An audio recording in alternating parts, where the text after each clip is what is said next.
I hope I'm audible now. Okay, sorry. Once again, I'll repeat whatever I just stated. Very good evening to all of you. Let me welcome, this was something I forgot.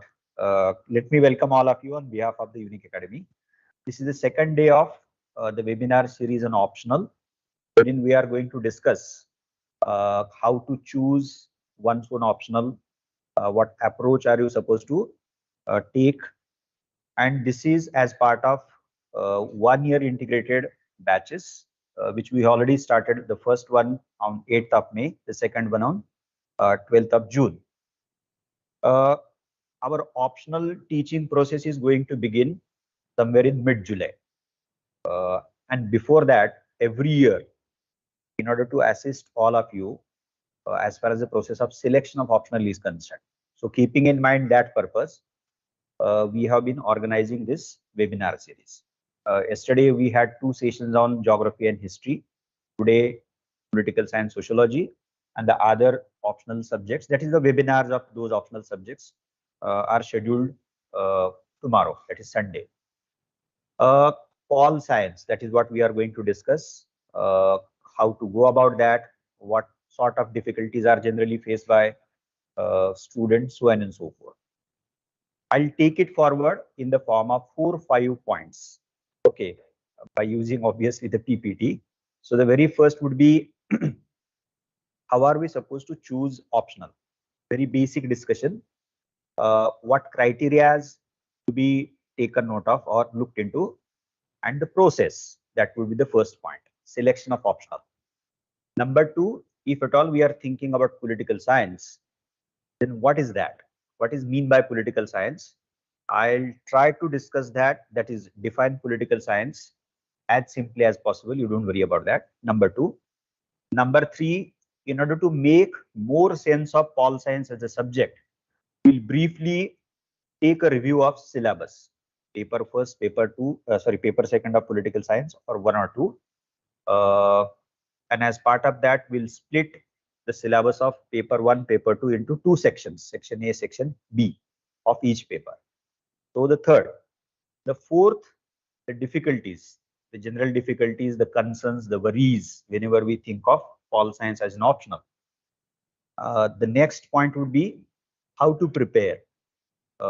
Once we are satisfied with all the concerns and worries, then we deal with all the difficulties. Okay, then how are we supposed to go ahead? That's simple. And last but not the least, a unique way, titled as unique way, as to what do we do as part of the classroom teaching program as far as political science, and even for that matter, the other options are concerned. Okay, so let us get started. Yes, sorry. This is going to be the first point. So A would be, as far as the first point is concerned, selection of optional. We are going to keep it very brief, and we'll discuss this in the form of what criteria to be taken note of and the process of selection optional or selecting optional. Sorry, pol science as an optional. What is PSIR? That is defining, understanding, making sense of pol science, and then the syllabus, as I stated earlier. How to prepare? Then what kind of difficulties, problems, so on and so forth are generally faced, and what is the unique way? Okay. The first one. There are 4 points as far as criteria is concerned as the first aspect. On the top of everything, this is something which need to be taken note of or thought of. That is interest. And it is on the basis of cross-checking one's own interest in the given subject that you are supposed to take a decision. Okay. Number 2, the comfort. There is an overlap between interest and comfort, but still, nonetheless, we can slightly think about comfort in a different manner. When you take any newspaper, pick any newspaper, this happens, and I'm putting it in a very general sense. This happens with most of the students. They get immediately attracted to the news on IR. It may happen, we don't know. Maybe for few others, if a news item or anything appears on some sort of historical news, then they may feel deeply interested in that, quite comfortable with that kind of stuff from the newspaper. Or maybe places, don't know, the moment you read something, and if there is a mention of place, some natural calamity has taken place, some sort of accident, it can be anything, some meeting, visit of some dignitary to some nation state, so and so forth. So immediately you start thinking about, if that happens, so thinking about what? Locating that place or maybe country on the world map. Okay, you must be having some sort of peculiarity. I guess that helps us in identifying one's own comfort. The opposite of this, uh, there are general notions about certain subjects which are not the correct way, which is not obviously the correct way to look at the subject. Uh, Quite often we tend to look at history as a subject which is full of what? In Marathi, the word which is quite famous is sanavalya. So chronology. So many developments, right from ancient through medieval to modern era. And are we supposed to keep in mind the dates? Okay, so this is one way of, and this is not the appropriate way of making sense of history. But you must be having that sort of notion. Let us keep aside that history is not certainly all about chronologies. It is much more than that. Okay. Uh, so this is not the correct appropriate way to take a decision concerning a subject. So I am just trying to explain the opposite of that. So this is how you can cross check your comfort. Then guidance, obviously, if you need that, then you can just cross check whether that is available or not.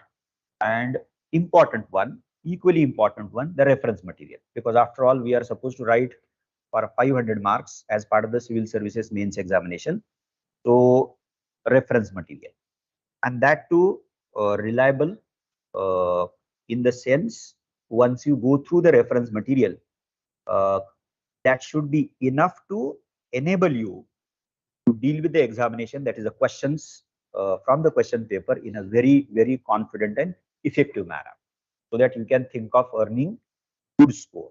Okay, so interest, comfort, guidance, and reference. So these are just four important aspects as far as the criteria as A aspect is concerned. Now, how to cross check interest, comfort, and the other stuff? So process, let us look into that as part of the process. A, the most obvious thing and the simplest of the simple thing, looking into the syllabus. Now, if at all you are thinking about pol science, you can straightway check out the syllabus of paper 1, paper 2. If you are also thinking about maybe sociology or history, for that matter, any other optional, just do this one. Take up this process. Maybe 2 pages, not more than that, 2 or 3 pages. You can have a basic sense of that subject once you go through the syllabus. Just read it twice at least. Number two, you can make it a point to see the previous year question papers of maybe 3 to 4 years to begin with. If at all you are thinking about 2 to 3 subjects as optional. Geography, say for example, 2-3 years PYQs. Similarly of history, if you are thinking at all, and then pol science, obviously. So previous year question papers, maybe of 3 to 4 years. Once you read carefully the syllabus of those given optionals, followed by PYQs, the second exercise would definitely help you slightly in a deeper way to make sense of, okay, fine, I am aware of the syllabus, but what kind of questions are asked by UPSC on the same syllabus? Okay, if you are thinking about history, say for example, each one of us is exposed to at least the modern Indian history. Till at least 10th, we know some stuff about modern Indian history. And if you are thinking about history as an optional, okay, in civil services examination, then you must be curious enough to get to know as to what kind of questions are asked by UPSC in mains examination as part of optional history on modern Indian history. You can just go through 3-4 years PYQs. That would give you fair amount of idea, let us say. Then third, again important step which can be thought of, if there is, get a NCERT available of the given subject. Now for geography we have NCERT, for history we have NCERT, for sociology we have NCERT. So is the case of pol science. Generally there are two NCERT suggested for pol science. One is political theory and the other happens to be constitution at work. But political theory happens to be the fundamental one, because as far as the constitution at work is concerned, you are supposed to read that even as part of GS. But for pol science as optional, political theory NCERT. Okay. Now, if you are thinking about PABAD, for public administration, we don't have NCERT.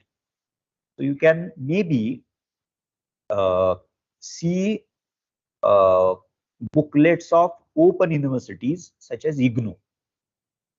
BA का booklet बोलते हैं ना उसको, तो एक दो पढ़िए आप. पहला पढ़िए specially what is PABAD, the meaning, nature and scope of public administration, maybe initial 2-3 topics which would help you in getting the primary sense of the subject. So getting to read a primary book, maybe NCERT, and then it is through these, let us say, 3 steps that you are supposed to cross check your interest and comfort. Okay, fine. Interest, comfort, guidance and reference material. But how are we supposed to confirm that? So 1, 2, 3, 4. Okay. If in case you have still any doubt, we'll discuss about that later on at the end of the session. Now let us start discussing the second point. Okay. Defining pol science, and let us do this in the form of, and I'll try to keep it as simple as possible, in the form of 4 points. Okay.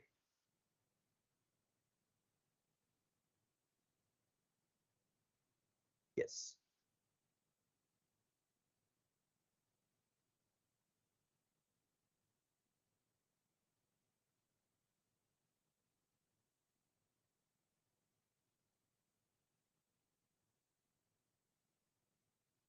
Okay.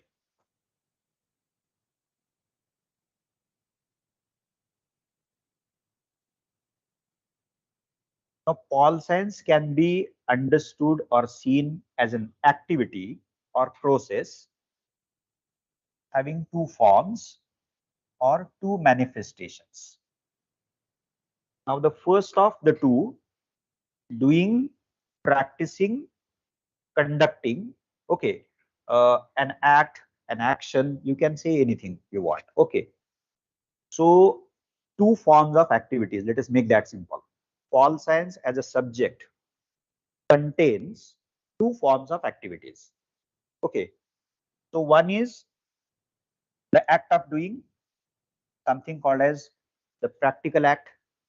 Okay, where we do something, where we practice something, or we actually conduct. These are all synonymous words. Okay. Act in reality. This is another way of making sense of the same.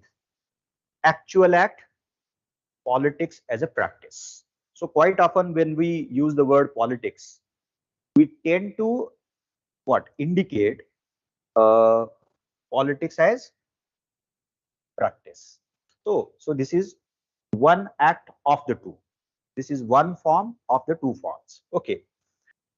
See in bracket politics.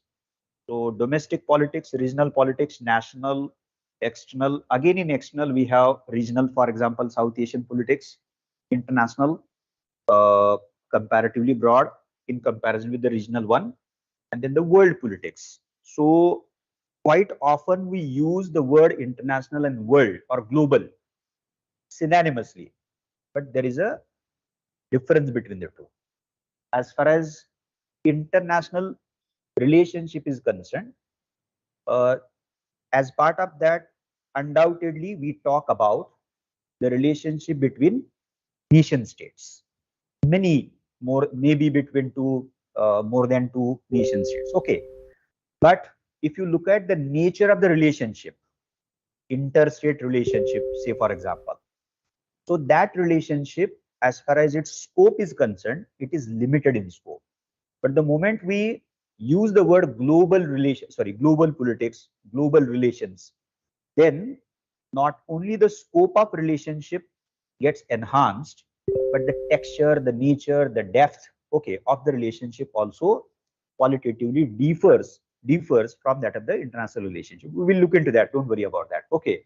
So politics can be thought of in the form of two acts or actions. Of the two, ये असल वाला act है जिसमें हम कुछ तो करते हैं, doing something, practicing something, okay, politics as practice. And in order to just further make sense of the same, if we take politics in that sense of the term, we can think of that politics as actual act in terms of different levels. So if we are talking about politics in a domestic context, then the regional, say for example, Konkan, Marathwada, okay, that can also be one aspect of the regional. We can make slightly broader and we can take the level to the states. So Telangana, Andhra, okay, Kerala, so on and so forth. So national, the level is quite different. Okay. Now, so this is part of the domestic or the internal. And then we can also make sense of this kind of politics in the context of the external, that is the international relationship. And there also we can think of certain levels.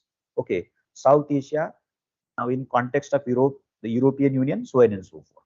Now, this is the first manifestation or form of the act. Now look at the second one. What is the second one? Understanding that actual act. Which actual act? This actual act. Understanding this actual act or practice, how? Systematically. Okay, so we are talking basically about two kinds of acts. So one is doing something and the other is understanding that doing something in a very systematic manner. So one is the असल वाला act है, उसका nature अलग है, और दूसरा भी act है लेकिन उसका नेचर है intellectual act. Okay, so in politics we have to do politics, no doubt about that, but in politics as a subject we have to study the politics as a practice in a systematic, in a disciplined, in a rigorous manner. So this is how it is a combination of two kinds of acts. You got it? Okay. जिसको हमने बहुत सारे शब्द इस्तेमाल किए हैं, तो देखिए, studying that act or understanding that actual act systematically, और भी एक है जिसको क्या कह सकते हैं हम, studying that in a disciplined manner. Okay, उसको पॉल साइंस में या किसी भी सोशल साइंसेस में एक वर्ड है, थियराइजिंग बोलते हैं उसको हम. What is theory? Put it in a simple way. Theory is, and here we are talking essentially about political theory. So political theory, simply speaking, is understanding political phenomena, anything political, in a systematic manner, in a non-prejudicial manner, in as objective manner as possible, not in a subjective manner. So in a disciplined manner, in a systematic manner, in an objective manner, not subjective manner. Okay, as disciplined as possible, as systematically as possible. Okay, so आप बोलेंगे कि ये थोड़ा abstract ही हो रहा है, कोई syllabus में है क्या ऐसा कोई? तो ये देखिए नीचे मैंने लिखा है. So in Paul science we are going to study so many ideas. We have liberty, we have equality, we have justice. What can we say about all these ideas and concepts, right from liberty to power? Then we have ideologies such as liberalism, socialism, feminism, so on and so forth. Then we have theories, so liberal theory, Marxist theory, we'll discuss about that. Thought, Western thought, and the Indian thought, thinkers. Okay, so this part of Paul science, that is this part at syllabus of Paul science, is nothing but understanding politics of a time, politics of an era in a systematic manner. So when we say Plato का political thought, तो प्लेटो का political thought ancient Greek से आता है, ancient Greek era बोलते हैं उसको, Aristotle भी है उसमें। तो उस वक्त जो भी हो रहा था उस पे प्लेटो एंड एरिस्टोटल ने रिफ्लेक्ट किया, सोचा उसके बारे में। लेकिन कैसे सोचा? बहुत ही सिस्टमेटिकली सोचा। उनका खुद का एक तरीका है, प्लेटो का बहुत ही अलग है। Plato is known as father of political philosophy. He always looked at politics, reflected on politics, how, in what ought to be manner. इसीलिए प्लेटो काफी फेमस है, the concept of ideal state, philosopher ruler, philosopher king. लेकिन the moment we turn to Aristotle, his own student, यानी कि प्लेटो का ही student था वो, तो एरिस्टोटल का orientation is different from that of Plato. There is no doubt lot of similarity between Plato and Aristotle, okay, but still there are also fundamental differences. So जो Aristotle का state है, अगर हमने ideal state कहा उसको, तो वो खुद उसके लिए टर्म इस्तेमाल करते हैं, खुद एरिस्टोटल, बेस्ट प्रैक्टिकेबल स्टेट। देखिए वर्ड कैसे आता है, क्योंकि प्लेटो का जो आइडियल स्टेट था, जो रिपब्लिक में देखने को मिलता है, ओके, रिपब्लिक में उसका डिस्कशन किया, Republic is a classic written by Plato. तो उसमें जिस आइडियल स्टेट का जिक्र प्लेटो ने किया है, it ended up as an utopian idea. They could not realize that idea because that was utopian, very idealist, which deeply influenced his own student Aristotle. And logically enough, Aristotle must have internalized that कि भाई ये बहुत ही utopian है, बहुत ही abstract है, कहां से मिलेगा philosopher ruler, the way in which Plato had thought of the philosopher ruler. So he takes a different approach, जिसको हम लूजली बोल सकते हैं कि ये थोड़ा pragmatic है, ये थोड़ा practical है। ये लूज में वर्ड्स इस्तेमाल कर रहा हूँ, उसका हर एक का मतलब अलग है, वो बाद में हम डिस्कस करेंगे। Okay, so we have ideas, we have ideologies, we have theories, we have thinkers, we have Indian thinkers, we have Western thinkers. तो ये जो सब पॉल साइंस में है, तो ये है जिस थिंकर के बारे में हम सोच रहे हैं, सी की मॉडर्न इंडियन थिंकर है, तो उनके जमाने में, उनके टाइम में जो भी चल रहा था उसके ऊपर उन्होंने रिफ्लेक्ट किया है। Now if you want to understand doctor Ambedkar, we must be fully aware of what was happening in the 20th century.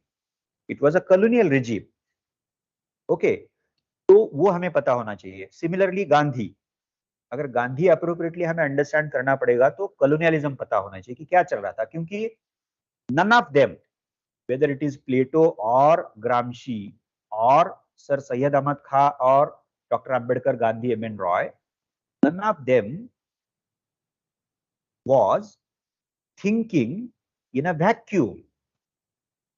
They were responding to a particular ecology of their time and period. So therefore this is quite interesting. So ये जो ecology था उनका, ये तो असल politics है, लेकिन उसके बारे में वो जो सोच रहे थे, तो ये है उसका। I hope this is more than sufficient now. Okay, so two forms, one the practical act, the other is the intellectual act. उसको आगे लेके जाते हैं, sorry.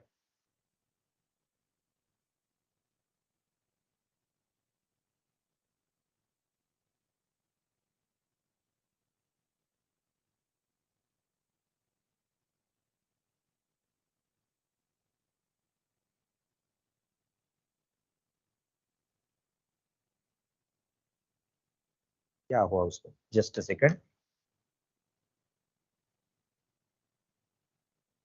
I'm still not used to this. Just a second.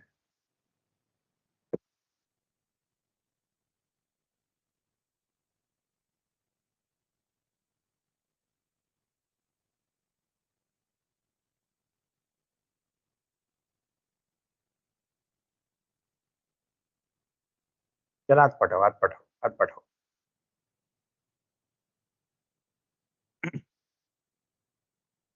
Sorry, इतना sensitive है, क्या होता है पता नहीं चलता है बीच में।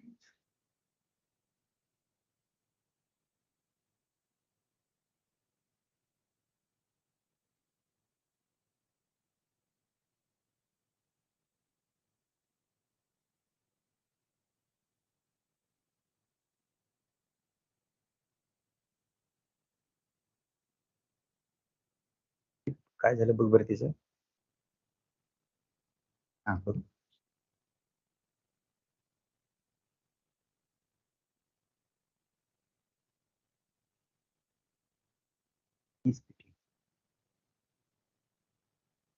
थांबच इथं म्हणजे.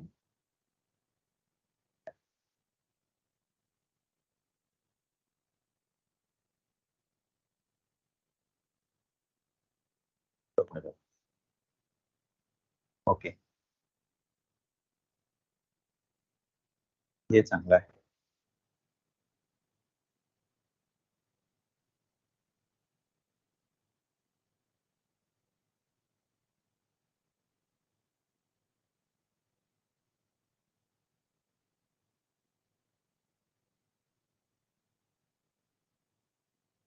हा.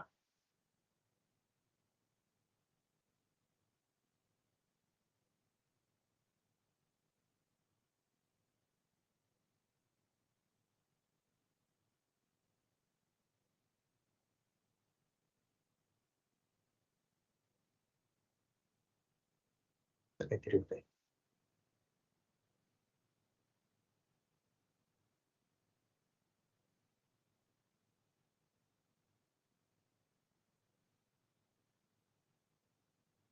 Okay, thank you.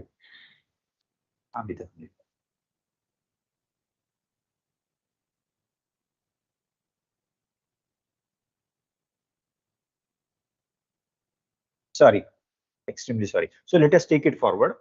So the first point was about two manifestations of act. Okay, now politics both as an act and process on one hand, okay, and an intellectual act fundamentally involves. Now this is second point, which is very, very important, which happens to be crux of pol science as a discipline, as a subject.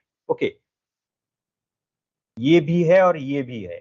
So as a practical act, as a process, and as an intellectual act, wherein you propose some idea, some theory, some ideology, so on and so forth. So taken both of them together does what? Involves what?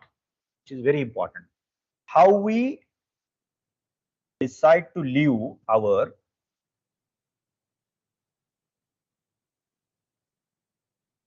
let me mark it out in a different way, collective life, which obviously involves, I already underlined that, a collective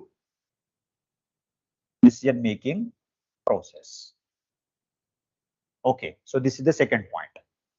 Whether it is asal politics, actual politics, politics as practice, or whether it is intellectual act of understanding political in systematic manner, both of them involves this. What is that? Involves this what? How we decide to live, our what life?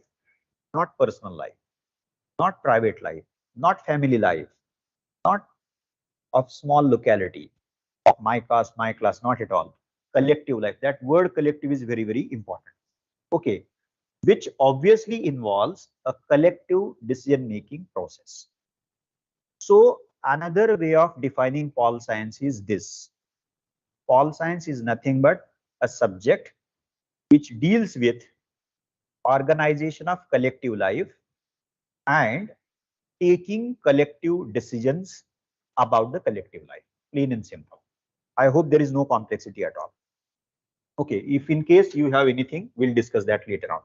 It is not an individual or personal kind of act, but what kind of act is it?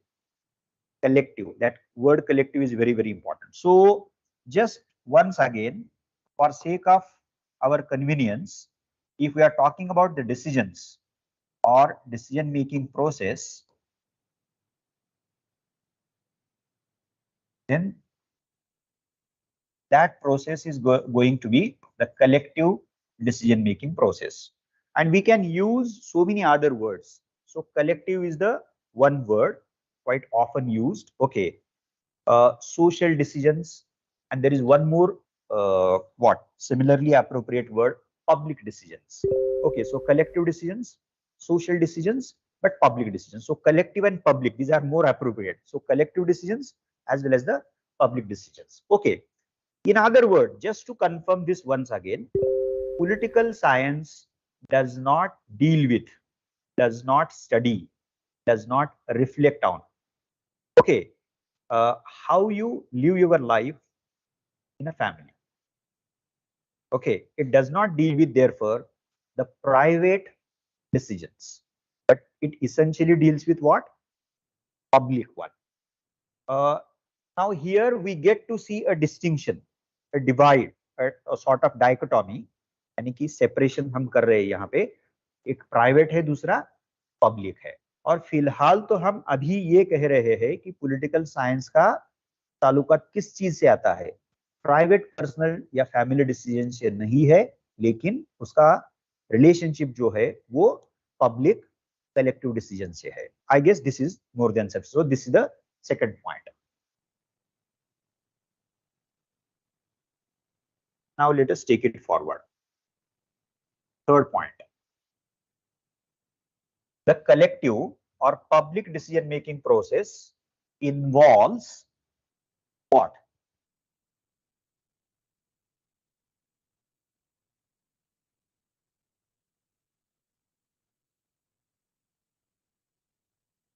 Various kinds of relationships, and those relationships are very much part of the subject of pol science, which are quite obvious. So relationship between individual, that is two individuals, okay, then relationship between individual on one hand and the community on the other hand, then individual on one hand, government and state on the other hand, and then importantly between two and many more states.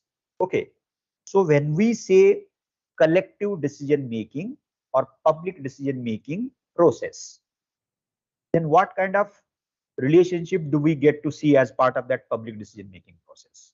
Or what actors, let us make further simple, what kind of actors, different actors, multiple actors do we get to see or come across? Individual, individual.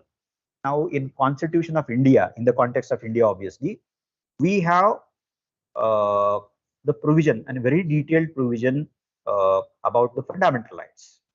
Okay, now fundamental rights, as our constitution has provided, defines, okay, at least the above three relationship.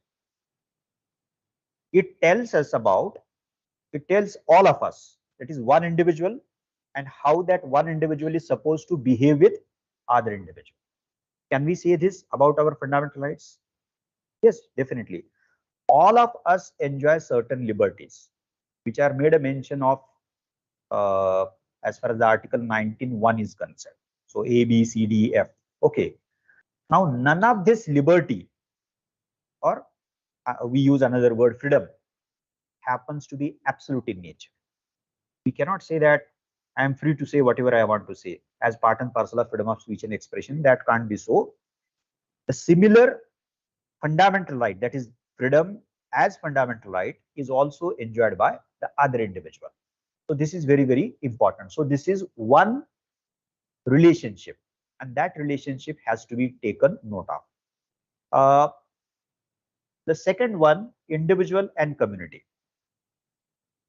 Political science as a subject is deeply, deeply involved in dealing with this relationship, because if we say that political science deals with conflicts, generally those conflicts are between two actors. So one actor is the individual and the other actor happens to be society. Individual interest on one hand and the public interest on the other hand. Okay, so for example, if I name a case in regard with Supreme Court of India's decision or verdict, Sabrimala, it tells us about the second one, individual on one hand and the community on the other hand. But obviously, women in that case did not approach Supreme Court of India single-handedly, in singular capacity, in individual capacity. But nonetheless, we can say that, because if I am a woman and if I happen to be citizen like the nation state India, then my constitution also has given me the similar set of rights. And I have, and that those rights include the very first right. Look at the very first right. That happens to be right to equality. Article 14, 15, 16, 17, 18. Now, if my constitution has given me this right, then I am entitled to enjoy that, exercise that. And if something goes against that, then I can approach Supreme Court of India. So one pretext, one ground of opposing that practice which was followed in the Sabrimala temple was the right to equality. How dare you prevent entry in the sanctorum as far as women are concerned? So yes, so individual and community. Again, going back to liberties and freedoms, Article 19, 1, and then ABCD, the subclauses. We just stated that none of the freedoms happens to be absolute in nature. Every freedom can be restrained, can be constrained on the basis of grounds which are made a mention of in the Constitution of India. We know for sure. And one of the common ground, whether it is freedom of speech and expression, whether it is freedom to assemble peaceably, whether it is freedom to organize, anything. There are so many freedoms there, 6 freedoms. Earlier that included वो property वाला भी था उसमें, लेकिन वो वहां से हमने हटाया है. Okay, so no more that freedom happens to be fundamental right. So 6 freedoms. तो सभी 6 फ्रीडम में एक common ground of restraining all of them happens to be the public good. I am putting that word public good in a very broader manner. So state and government can limit our freedom on the basis of the public interest or public good. Okay, and thus, as far as the relationship between individual and community is concerned, it is the government, it is the state which always tries to what? Justify its action, saying that हमने ये जो किया है सबके भले के लिए किया है, यानी कि पब्लिक इंटरेस्ट के लिए किया है. तो पब्लिक इंटरेस्ट किसको प्रायोरिटाइज करता है? तो वो सोशल को, वो पब्लिक को, वो सोसाइटी को, वो कम्युनिटी को प्रायोरिटाइज करता है. तो वो रिलेशनशिप हमें बहुत ही डिटेल पढ़नी है. Okay, third, that is a important one. For a long time pol science was defined as a subject which studies the relationship between individual on one hand and the state on the other hand. ये classical definition था political science का, वो 20th century में बदल चुका है, वो बाद में हम डिस्कस करेंगे. So what is pol science? Paul science is that subject, that discipline which studies state and its relationship with individual. So individual is one fundamental actor and there happens to be another fundamental actor in Paul science, that is the state. Okay, तो वो तो हमें उसकी पढ़ाई तो करनी ही पड़ेगी. Okay, again fundamental rights become very important. Independent judiciary very important. The notion of human rights, very important. These are all notions which in a sense help us in capacity of individual if in case government or state seeks to encroach upon that. ये हमारा shield होता है. Okay, protective shield है. Fundamental rights हमारे लिए वो बहुत ही इंपॉर्टेंट चीज. So that relationship also to be deeply looked into. और आखिरी जो है स्टेट के बीच वाला रिलेशनशिप भी हमें पढ़ना पड़ता है. You look at paper 2. What do we do in paper 2? उसका नाम है comparative politics and international relations. तो कंपैरेटिव में करते क्या है? If we study political parties से from India, then in comparative politics we are expected to study political parties at least from minimum 2 countries in a comparative manner. So political parties in India, maybe Pakistan, India US, India UK, ये comparative होगा. कुछ भी हम पढ़ाई कर सकते हैं comparative तौर से. वो वोटिंग बिहेवियर हो सकता है, वो पॉलिटिकल पार्टी हो सकता है, वो प्रेशर ग्रुप हो सकता है, कोई मूवमेंट हो सकता है. It can be anything, but the subject matter has to be part of the ambit called as political, क्योंकि हम पॉलिटिकल साइंस का डिस्कशन कर रहे हैं. Okay, we get to see these relationships in actual politics and also in political thinking, that is the intellectual act. Okay, so this is the third one. Now the last one. Should I revise whatever we discussed? So the first point as part of defining pol science was two forms of acts. One, the actual act, the practical act, and the other, intellectual act. That is studying practical act in a systematic manner. Number two, what is number two? Both acts taken together essentially deals with or essentially involves collective decision making process. What is that? Collective decision making process or public decision making process. वहां private की बात नहीं चलती है, public, collective, social, okay, उसकी बात हम करते हैं, उसकी पढ़ाई हम करते हैं. Number two. नंबर थ्री, अभी हमने डिस्कस किया, जो टू टाइप्स के एक्ट्स है. दूसरा, कलेक्टिव डिसीजन मेकिंग बोला हमने, तो उसमें किस टाइप की, किन किन टाइप की रिलेशनशिप को हमें पढ़ना पड़ेगा, उसकी पढ़ाई करनी पड़ेगी. तो हमने कहा कि individual individual, individual community society, individual government state, और आखिरी था स्टेट स्टेट. तो ये अलग अलग एस्पेक्ट्स है, लेकिन उसमें दो मेन एक्टर्स होंगे, दो से ज्यादा भी डेफिनेटली हो सकते हैं उसमें. ओके, नाउ ये अब कोर है पॉल साइंस का. तो अब let us just raise a question. Who is given the responsibility to take collective decisions? We know the answer. It is the institution which is known as state. It is the institution which is known as state. तो किसी भी community का आप सोचिए, modern era की अगर हम बात कर रहे हैं, तो हर एक सोसाइटी में स्टेट है. वो शायद डेमोक्रेटिक हो सकता है, वो नॉन डेमोक्रेटिक हो सकता है, कोई मिलिट्री रेजिम हो सकता है, लेकिन स्टेट है उसमें. Okay, so the fourth point tells us about, informs us about what? The institution which is charged with the responsibility of taking those collective decisions. India में डिसीजंस कौन लेता है, तो क्या बोलेंगे हम? पहला आंसर तो अभी स्टेट होना चाहिए, और फिर आप कहेंगे कि नहीं सर, मुझे तो लगता है गवर्नमेंट लेती होगी. Yes, that is also another answer.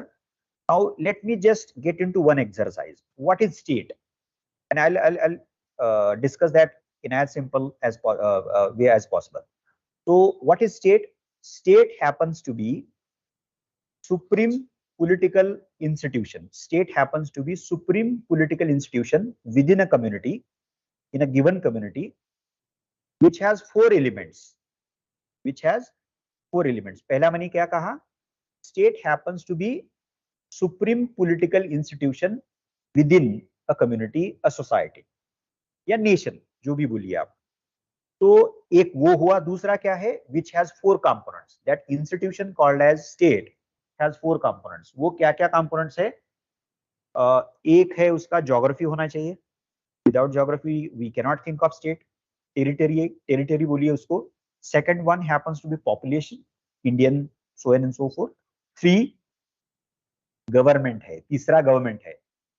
So the third fundamental element of state happens to be the government, and the fourth happens to be sovereignty. So the first is territory, the second is population. No, territory हुआ ना, पहला हुआ territory या geography बोलिए उसको. Second population, third government, और fourth है sovereignty. अब उल्टा करते हैं. There is no need to explain territory and people, that is population, because those are very obvious and self-evident terms. No need to explain that. Government, I'll explain that. But let me start with the fourth element of state. What is that fourth element? Sovereignty. Sovereignty का मतलब है supreme power. अब फिर से एक question raise कर सकते हैं हम. Of what?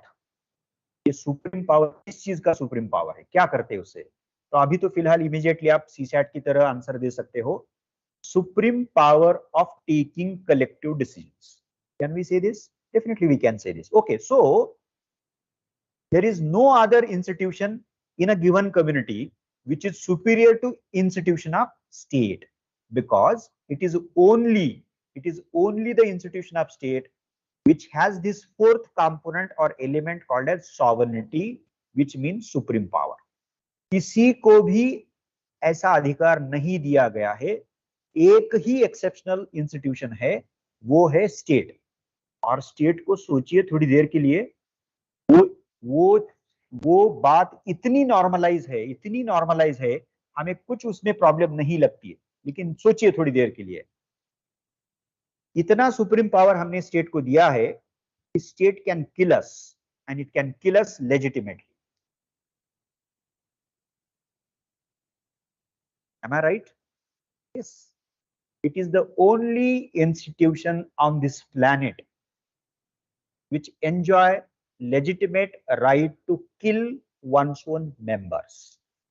ऐसे नहीं करेगा वो, प्रॉब्लम आएगी ना उसके लिए। तो हमने कुछ तो किया होगा, तो उस पर कार्रवाई होगी, केस चलेगा, बाकी सब चीजें होगी और कैपिटल पनिशमेंट आ सकता है। You got it? Okay, so the state has to abide by the law. There is no doubt about that. So this is the power which is enjoyed by the institution of state. So state, I'll repeat it once again. State as an institution happens to be the supreme political institution in a given community, having 4 components. उल्टा करते हैं, sovereignty है, government है, population है, और territory है। Territory है geography. Territory is the appropriate word. Now, what is government? Quite often, we tend to use the term government and state synonymously. एक ही जैसा है हमें लगता है और हम इस्तेमाल भी वैसे करते हैं, लेकिन there is a difference between the two.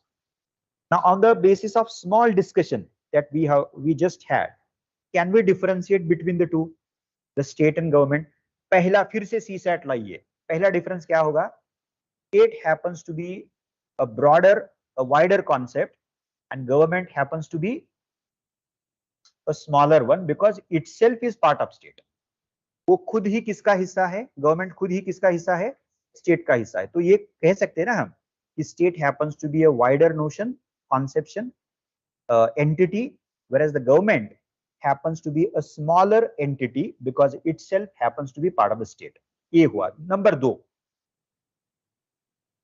can government claim that it is sovereign? Can government claim that it is sovereign, it is supreme? It can, and it does that always. It does always that. But who will listen to the government? And especially that claim is not at all accepted in a democracy. Because in democracy, we know for sure that the government of the day is elected by the people for time being, just for 5 years. And on the basis of that, even if you have 450 seats in Lok Sabha, still you cannot come up with a claim of sovereignty कि भाई देखिए landsliding victory मिला है, mandate मिला है, हम तो अब कुछ भी कर सकते हैं। गवर्नमेंट तो ये करेगी, ऐसा क्लेम कर सकती है। बहुत बार किया है गवर्नमेंट ने, अलग अलग पार्टी के गवर्नमेंट ने ये क्लेम किया है, लेकिन उस क्लेम को किसी ने भी एंटरटेन नहीं किया है। अगर वो ज्यादा भी कुछ होता है तो we have every right to approach the judiciary, especially the Supreme Court of India. And Supreme Court of India would never entertain this kind of claim. वो आपको ये सुनाएगा कि आपका इलेक्शन 5 साल के लिए हुआ है और उस 5 सालों में आपको कॉन्स्टिट्यूशन का कोड ऑफ कंडक्ट फॉलो करना पड़ेगा। कहां से आई सॉवरेनिटी? कहां से आप सुप्रीमेसी का दावा कर रहे हो? ये नहीं कर सकते आप। So fundamental rights operate as a constraint on government. The rights of state, let us not forget, we have federalism and there is a constitutional division between 2 levels. One is the union, the other is the state. So that constitutional division between union and state has to be taken note of by the government of the day, that is the union government of the day. वो ऐसे नहीं करेगा ना कि नहीं हम कुछ भी कर सकते, नहीं कर सकते आप। And then we have independent judiciary as part of the scheme of separation of power. Judiciary कहेगा आपको जो भी करना है कॉन्स्टिट्यूशन के तहत कीजिए या आपके पास लॉ होना चाहिए। और can parliament of the day have law, enact law which goes against Constitution of India, which contradicts Constitution of India, violates Constitution of India? Never, because we have the provision of independent judiciary. आपको जरा भी शक आता है तो आप immediately supreme court के पास चले जाओगे कि नहीं नहीं नहीं, ये तो कॉन्स्टिट्यूशन के मानिए कि इक्वालिटी है, जस्टिस है, कुछ भी होगा, इक्वालिटी, सेक्युलरिज्म, फेडरलिज्म या डेमोक्रेसी भी हो सकता है, रिपब्लिकन डेमोक्रेसी है हमारी, यूके जैसी डेमोक्रेसी नहीं है हमारे पास, रिपब्लिकन है हमारा, head of state that is the president of India is elected by, तो इनडायरेक्टली बट इलेक्टेड है ना वो, you got it. So this is how we will never entertain, never accept the claim of being supreme, claim of being sovereign made by or sought to be made by government of the day. इसीलिए दूसरा फर्क देखिए, it is only state which has the sovereignty, the supremacy. Government, even if it continues to claim, it never enjoys that kind of supreme power. Government की power अलग अलग तरीके से बंधी जाती है, उसके ऊपर क्या है, कंस्ट्रेंट है, फंडामेंटल राइट। पहले तो आप कहेंगे कि पूरा constitution itself operates as a constraint on the power of the government, ये हमें पता है। तीसरा जो है, state comparatively speaking is a permanent institution. State comparatively speaking, relatively दूसरा शब्द इस्तेमाल करेंगे, relatively speaking happens to be a permanent institution। मानिए कि हमारे ऊपर किसी ने आक्रमण किया और हमारा इंडिपेंडेंस चला गया, तभी हम कहेंगे कि नहीं नहीं नहीं, we don't have our own state. तब तक तो डेफिनेटली हमारा स्टेट होगा, खुद का state, Indian state as a sovereign independent state. Okay, अब गवर्नमेंट का देखिए, गवर्नमेंट जैसे मैंने अभी अभी कहा, सबको पता है हमें खाली 5 साल के लिए होती है, तो वो रिलेटिवली क्या है, is it a relatively permanent agency? Not at all, उसका लाइफ खाली 5 सालों के लिए है। हाँ, फिर से आपको इलेक्शन फेस करने पड़ेंगे, अगर लोगों ने आपको चुन के दिया तो बाद में आप डेफिनेटली सत्ता में आ सकते हो।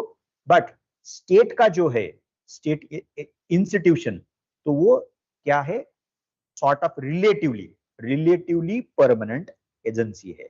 और चौथा जो है, लास्ट है, we are discussing the difference between government on one hand and the state on the other hand. अब ये चौथा जो है वो डिफरेंस भी बताता है, लेकिन डिफरेंस के साथ साथ उसका रिलेशनशिप भी बताता है। The fourth point denotes or underlines the difference between government and state, but importantly it also tells us about the interrelationship। वो क्या है, देखिए मैं एक स्टेटमेंट आपको बताता हूं। Government happens to be face of state, government happens to be face of the state। क्या है ये, रिलेशनशिप है ना। स्टेट एक एब्स्ट्रैक्ट इंस्टीट्यूट माना जाता है, और स्टेट असल में कैसे आता है, it is through the government. अब देखिए, इंडियन कॉन्स्टिट्यूशन है, और इंडियन कॉन्स्टिट्यूशन ने किस टाइप का स्टेट निर्माण किया है, तो क्या बोलते हैं हम, democratic. And that democratic state what comes into being, okay, and then starts functioning in the form of the government। उसका दूसरा एक स्टेटमेंट मैं करूंगा। सो पहला क्या स्टेटमेंट था, government happens to be face of the state. Okay, दूसरा statement उसका ये है कि government enjoys power, whatever power it enjoys power on behalf of the state. ये भी रिलेशनशिप बताता है। So these are two very interesting statements, peculiarities about the relationship between government on one hand and the state on the other hand। Okay, जब भी government कोई anti democratic करता है तो इमीडिएटली हम बोलते हैं कि क्या चल रहा है आपका। We tend to immediately criticize that kind of act or conduct of the government, whether it is union or the state government, but हम criticize करते हैं उसको। Okay, क्योंकि ये हमें पता होता है कि गवर्नमेंट अलग है, स्टेट अलग है, लेकिन एक लेवल पे स्टेट का असल में आना हैपन्स थ्रू द गवर्नमेंट। इसीलिए जो गवर्नमेंट का फॉर्म होगा, उसका जो कंडक्ट होगा, एक तरीके से देखा जाए तो वो स्टेट का रूप धारण करता है। इसीलिए हम इतनी केयरफुली गवर्नमेंट का बिहेवियर, कंडक्ट हमेशा देखते हैं, उसकी स्क्रूटिनी करते हैं, और वो होना भी चाहिए। ओके, इसीलिए we have multiple institutions along with the government institution. Okay, So I guess this is more than sufficient. So get back to the fourth point. The fourth point is, who is in charge of the collective decision making power? It is the state. और state का मैंने अभी अभी आपको supreme political institution having 4 elements, territory, population, government and sovereignty, और मैंने फिर उसके बाद स्टेट एंड गवर्नमेंट के डिफरेंस वाला भी एक पॉइंट डिस्कस किया है. नाउ इन पॉल साइंस, जैसे मैंने अभी अभी बताया ना कि पॉल साइंस का एक पुराना डेफिनेशन है. क्या डेफिनेशन है? Paul science is nothing but study of state. एक तो उसमें एक आर्ग्यू भी किया गया है कि pol science begins with state and ends with state. अब अगर हम ये कहते हैं यस,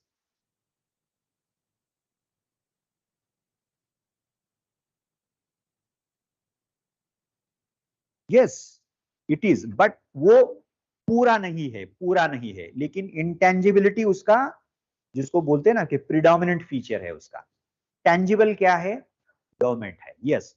लेकिन आप देखिए ब्यूरोक्रेसी, ब्यूरोक्रेसी है, क्या बोलेंगे हम उसको? Are we suppose to look at bureaucracy as part of government और part of state? Part of state. इसीलिए हम जब एग्जीक्यूटिव का डिस्कशन करते हैं इंडिया की कॉन्टेक्स्ट में, तो we differentiate between political executive on one hand and the non-political executive on the other hand, and the non-political executive happens to be bureaucracy broadly speaking, जिसमें सब लोग है, मिलिट्री है, डिफेंस है, डिप्लोमेटिक सर्विसेज है, judicial services है, और जिसके लिए आप प्रिपरेशन करना चाहते हो, कर रहे हो, सिविल सर्विस भी है उसमें.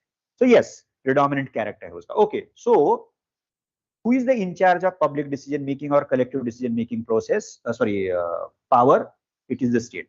So Paul science का एक पुराना डेफिनेशन है, Paul science is nothing but a subject which studies state, which revolves around state. Okay, लेकिन ये बदला है बाद में, देखेंगे उसको. और एक ऐसा भी उसका डेफिनेशन बताया गया है कि Paul science begins with state and ends with state. इतना स्टेट का central position, okay, importance, significance political science नाम के सब्जेक्ट में है या डिसिप्लिन में है. अब इंटरेस्टिंग बात यह है कि जब हम बोलेंगे कि पॉल साइंस में स्टेट की पढ़ाई की जाती है, स्टेट का स्टडी किया जाता है, तो ऑब्वियसली सिस्टमैटिक ही किया जाएगा, लेकिन आता क्या है उसमें? I will illustrate that. So the first is quite interesting. Just a second.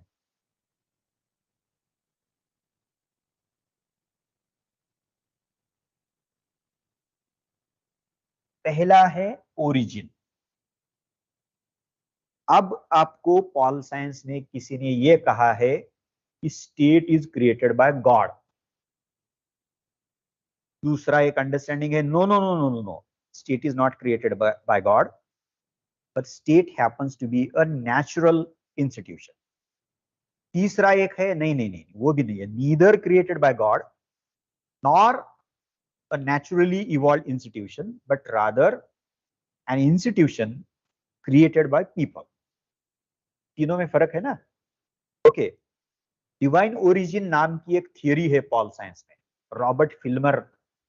Okay, अब अगर महाभारत का एक क्वाइट फेमस सेइंग है, यदा यदा धर्मस्य, तो क्या है वो? तो पता है आपको? हा? और मैं ज्यादा डिबेट नहीं करूंगा, सो बाद में उसको डिस्कस करेंगे. ओके, सो ये एक थियरी है. फ्रांस के जो 14th लुई थे, 12th लुई और 14th लुई, उनका एक काफी फेमस ये है कि दे यूज्ड टू से आई एम द गॉड. अब देखिए क्या है, स्टेट का निर्माण गॉड ने किया है, ये एक बात है, लेकिन अगर स्टेट का चीफ अगर ये कह रहा है कि आई एम द गॉड, अब देखिए उसका क्या अथॉरिटी का क्लेम होगा. But nonetheless, let us come back to the point. One theory about the origin of state argues that state is created by God. दूसरी थियरी है, नहीं, वो नेचुरली इवॉल्व हुआ है. क्या हुआ है? इवॉल्व हुआ है. उसका निर्माण किसी ने नहीं किया है, लेकिन इवॉल्व हुआ है. Aristotle is known for that. For Aristotle, state happens to be a natural institution. उन्होंने ये बताया है कि देखिए ह्यूमन बीइंग का जो एवोल्यूशन हुआ है, वन इंडिविजुअल, उसके बाद फैमिली हुआ, कलेक्शन ऑफ फैमिलीज विलेज बनता है, और विलेज का एक सेट होता है, उससे क्या होता है, उसके बाद पोलिस कहा है उन्होंने, POLIS, यानी कि सिटी स्टेट उसका मतलब है। सो ट्रैजेक्टरी कैसी है देखिए, एरिस्टोटल ने कहा है individual, family, then village, okay, and then the polis. और एरिस्टोटल का ये कहना है कि ये जो इंडिविजुअल से पोलिस, ये जो एवोल्यूशन है, this has taken place, this has happened in a natural way, okay, not in a krutrim way. In Marathi we use the word krutrim, that is, it has not taken place artificially, mechanically, not at all, naturally हुआ है ये। तो वो बताते, and in pol science there are three famous modern political thinkers: Thomas Hobbes, famous English 17th century philosopher, then another English philosopher, political scientist John Locke, और तीसरे French Rousseau है। ये तीनों के तीनों सोशल कॉन्ट्रैक्चुअलिस्ट करके माने जाते हैं, पहचाने जाते हैं। Social, all of them, Hobbes, Locke, Rousseau, they are known as social contractualist thinkers. उनका कहना यह है, state is neither a divine institution nor a natural institution, but state is created by human being, that is a people, by a contract. इसलिए social कॉन्ट्रैक्चुअलिस्ट। तो कुछ तो problem थी, अभी मैं ज्यादा डिटेल में नहीं जाता हूं। कोई एक इशू था, उस इशू को डील करने के लिए लोग इकट्ठा आए, they had a contract and they created the state, बात खत्म हुई। अब ये तीसरा देखिए, तो this is how very interestingly we are going to discuss what one aspect of the state, that is the origin of state. अब दूसरा है nature. Gandhi stated quite important things about modern state, जो उन्होंने इंग्लैंड में देखा था, कुछ सालों के लिए थे ना वहां, पढ़ाई करने के लिए गए थे, उसके बाद अफ्रीका गए, वो वहां भी यूरोपियन मॉडर्न कॉलोनियल स्टेट था, ओके, यहाँ भी वही था, ओके। तो उन्होंने 3-4 बहुत ही इंपॉर्टेंट ऑब्जर्वेशन स्टेट के बारे में रखी थी। पहला था उनका, मॉडर्न स्टेट, केयरफुली सुनिए, modern state is manifestation of organized violence. What? Modern state is a manifestation of organized violence. Military देखिए, पुलिस देखिए, paramilitary forces, reserve police, prison system देखिए, judiciary देखिए, पूरा का पूरा उस organized violence का हिस्सा बताते हैं वो। ये क्रिटिकल हुआ ना, गांधी तो स्टेट की सराहना तो नहीं कर रहे थे, बहुत ही क्रिटिकली देख रहे थे। दूसरा उनका ऑब्जर्वेशन है, state is a coercive machine. Coercive का मतलब थोड़े हमें बात करती है, हमसे कम्युनिकेट करती है, नहीं, कोअर्सेस का मतलब क्या होता है, हाँ, फोर्स और suppresses you to listen to its will. तो ये कोअर्सिव है, ये दूसरा क्रिटिकल ऑब्जर्वेशन था उनका। और तीसरा ये है, it is a soulless machine. What? Soulless, soul ही नहीं है उसको, और मशीन बोला है, सोललेस मशीन। किस बारे में गांधी बात कर रहे थे, ओरिजिन के बारे में या नेचर के बारे में? नेचर के बारे में बात कर रहे थे। We have one important ideology, theory भी है वो, फेमिनिज्म। उस फेमिनिज्म में बहुत सारे स्ट्रैंड्स है, वेव्स है, टाइप्स भी है, liberal feminism, socialist feminism, Marxist feminism, radical feminism, उसके बाद पोस्ट मॉडर्न फेमिनिज्म, ऐसे भी बहुत सारे कंटेम्पररी फॉर्म्स जिसको बोलते हैं वो फेमिनिज्म के हैं।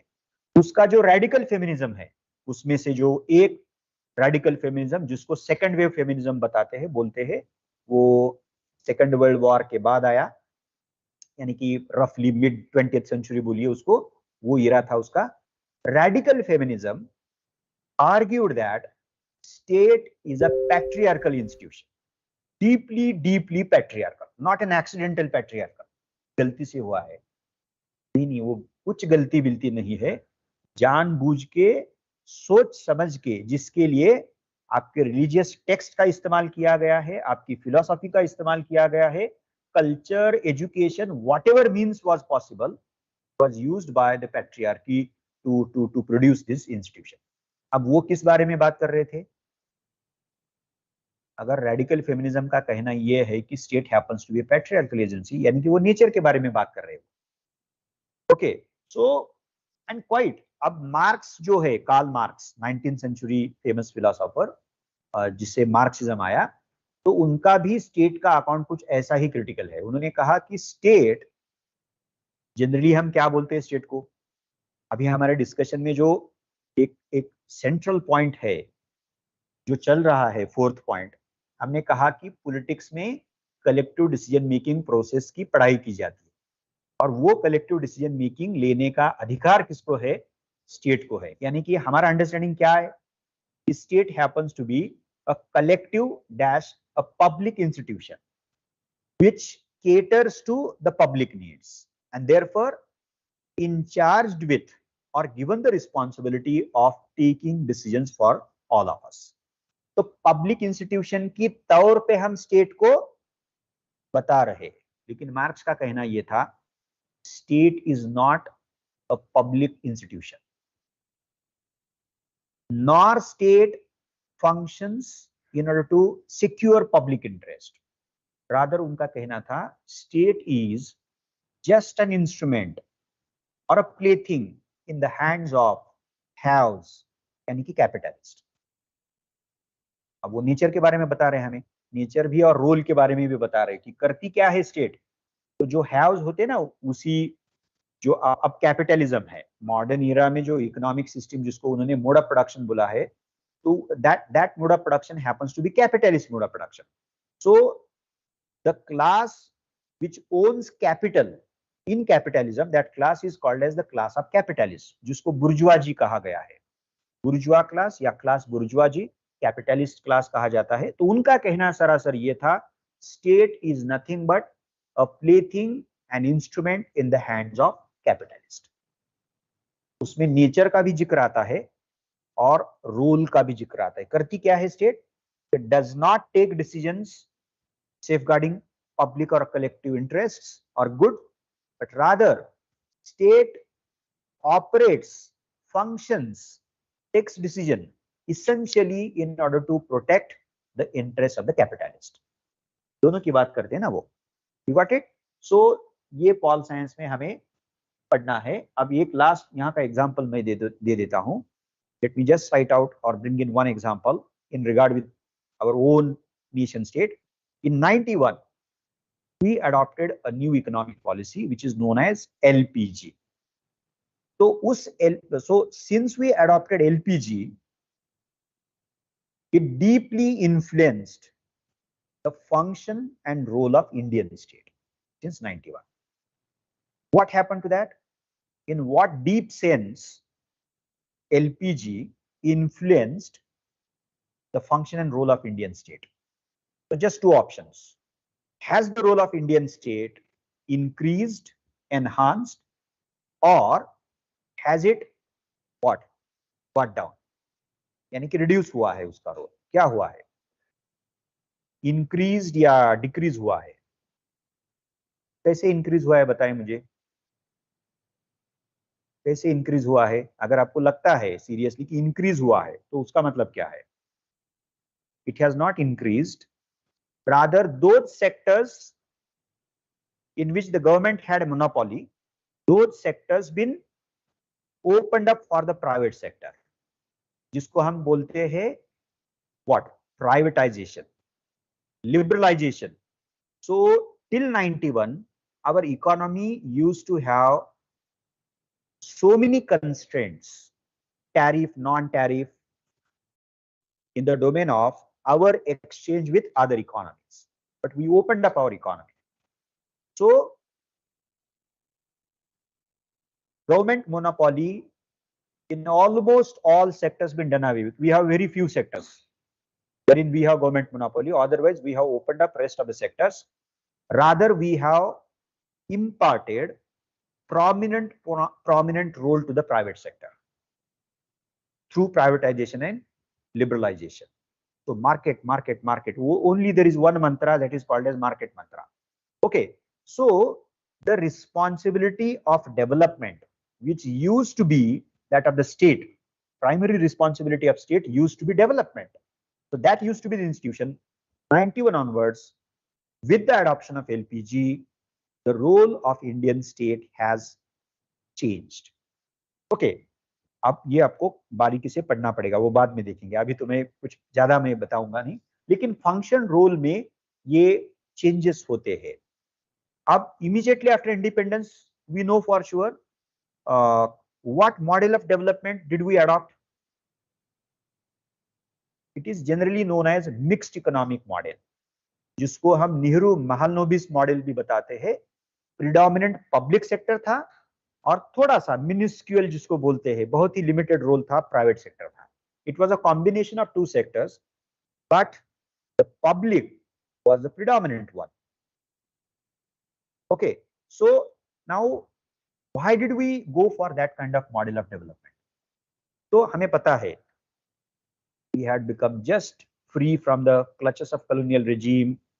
A lot of exploitation had taken place during colonialism. The Russian experiment at that time was quite popular, especially the strategy of planning, so on and so forth. And then the ideological leaning or orientation of our what? The founding fathers, say for example, fathers and mothers, both of them, not only fathers. Okay, so this is how we can make sense of India adopting mixed economic model immediately after independence. And as part of that, we looked at state what as the developmental agency, the developmental institution, the developmental actor. We did not rely on private sector, but rather we heavily relied on the public sector, that is the governmental sector, that is the state sector. But with new economic policy from 91, the role has changed. अब चौथा जो है, ये Paul science में हमें पढ़ाई करनी पड़ेगी. तो बेस्ट स्टेट क्या है, आइडियल स्टेट क्या है? प्लेटो ने खुद आइडियल स्टेट बताया था, led by philosopher ruler. Gandhi की आइडियल स्टेट की परिभाषा थी, यानी कि कॉन्सेप्ट थी, क्या है वो? राम राज्य बोलते हैं उसको, या ट्रू स्वराज, राम राज्य ऐसा भी उन्होंने बोला है. मार्क्सिज्म को अगर आप पूछेंगे तो एक तो Marxism never uses the term ideal state और the best state, because we know for sure that Marxism takes a very critical take on state, because for Marxism, state happens to be an instrument in the hands of haves, यानी कि capitalist है. तो कैसे वो best state की बात करेगा? क्योंकि state is a class agency, state is an instrument of exploitation, ये उसका कहना था. इसीलिए instead of ideal state, Karl Marx and Marxism uses the word ideal order. What is that? Ideal system बोलिए उसको, आइडियल ऑर्डर बोलिए. वो ideal order, उसका नाम उन्होंने बताया था कम्युनिज्म. कम्युनिज्म जिसके दो कैरेक्टरिस्टिक फीचर्स है. एक, communism as an ideal order was to be a classless society with no classes whatsoever, classless, no classes. और दूसरा था, you would be surprised to know that, stateless society. Gandhi Ram राज्य की बात करते हैं, मार्क्स कम्युनिज्म की बात करता था जिसमें स्टेट ही नहीं होगा. ओके, और प्लेटो ने तो आइडियल स्टेट कहा था, वहां स्टेट था, प्रिडोमिनेंट एजेंसी के तौर पे था, जिसका which was to be led by the philosopher ruler. This is quite interesting. So thus in Paul science we are going to study state with these four important aspects: the origin, the nature, the role and function, and the notion of the best state or the ideal state. Okay, इसके levels, हाँ, अब ये concept always keep in mind that. अब मैंने थोड़ी देर पहले कहा था ना कि एक पॉल साइंस की कन्वेंशनल डेफिनेशन थी, जिसमें ये कहा गया कि pol science is nothing but study of state. So everything as per that conception in Paul science revolved around state. लेकिन उसमें बदलाव आया this understanding of pol science as a subject change in 20th century, उसका discussion बाद में हम करेंगे। तो फिर हुआ क्या, तो ये देखिए, ये है। So pol science now is, एक टर्म इस्तेमाल की गई है जिसका नाम है political process. Okay, because we know for sure none of the state operates in a vacuum. Every state has the societal context. Our state operates in the context of the Indian society, which is quite diverse in nature in terms of language, religion, race, region, so on and so forth. Okay, so if that is the case, if state does not operate in vacuum, if state has its environment, the societal environment, then this is quite obvious that state must be constantly interacting with one's own ecology, one's own environment, that is a society. We know for sure state is that institution which is authorized to take binding decisions, mandatory decisions for the entire society. तो state decision लेगा जो society पे binding होंगे, उसका implementation होगा, and one of the key implementing authorities happens to be the civil services. We know for sure. लेकिन जैसे state के, जिसको हम पब्लिक डिसीजंस बोलते हैं, वो लिए जाते हैं, जब उसका इंप्लीमेंटेशन है, एग्जीक्यूशन होता है, तो सोसाइटी क्या करती है? दो तरीके के ब्रॉडली उसको रिस्पॉन्सेस हो सकते हैं। एक तो will be satisfied with whatever is done by the government, otherwise उल्टा भी हो सकता है, we are not at all satisfied whatever is going on in Manipur right now, a lot is going on. So if the people, maybe in general or maybe some section of people from region, may not be satisfied at all with whatever is done by the state, तो फिर वो section of society would respond to the state's behavior in a particular manner. तो वो society state को क्या कर रही है? interact कर रही है, यानी कि influence कर रही है। जो भी है, उनके उनके उनके फॉर्म्स अलग हो सकते हैं, उनके टेक्निक्स अलग हो सकते हैं। Okay, at times it may become quite violent in nature. Okay, so ये अब हमेशा ध्यान में रखिए। Now in Paul Science we not only study state, but rather we study the interaction between state on one hand and the society on the other hand. So I guess this is more than sufficient. अब ये मेरा दूसरा point हुआ। ये मैं ज्यादा बताऊंगा नहीं, ये लेवल्स है। So internal, domestic, grass root, regional, provincial, national, external में bilateral, regional, international and global.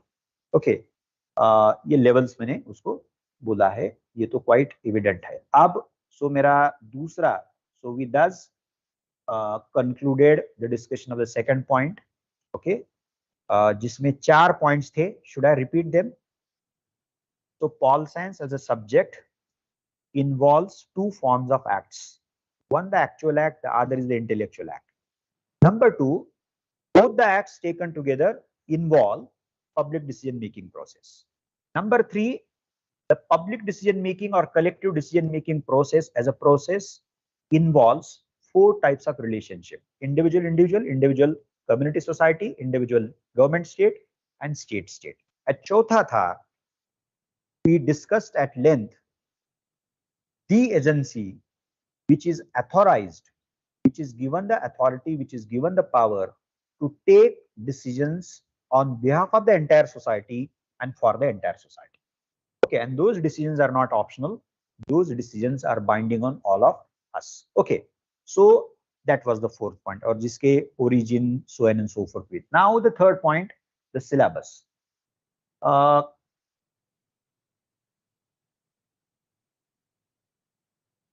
There are 2 papers, obviously. Paper 1, there are 2 sections. Section A theory का section है. Section B IGP, it is known as popularly IGP, Indian Government and Politics. Now look at the first section, which is generally seen or known as the core of Pol Science. इसको बोलते हैं ये soul है, ये core है, ये heart है, बहुत ही इंपॉर्टेंट पार्ट है पॉल साइंस का। थियोरिटिकल है वो, क्या क्या है उसमें? So what, I'm sure you must have seen the syllabus. I have just rearranged that syllabus in 4 simple points. So one by one. उसमें पहला क्या है? तो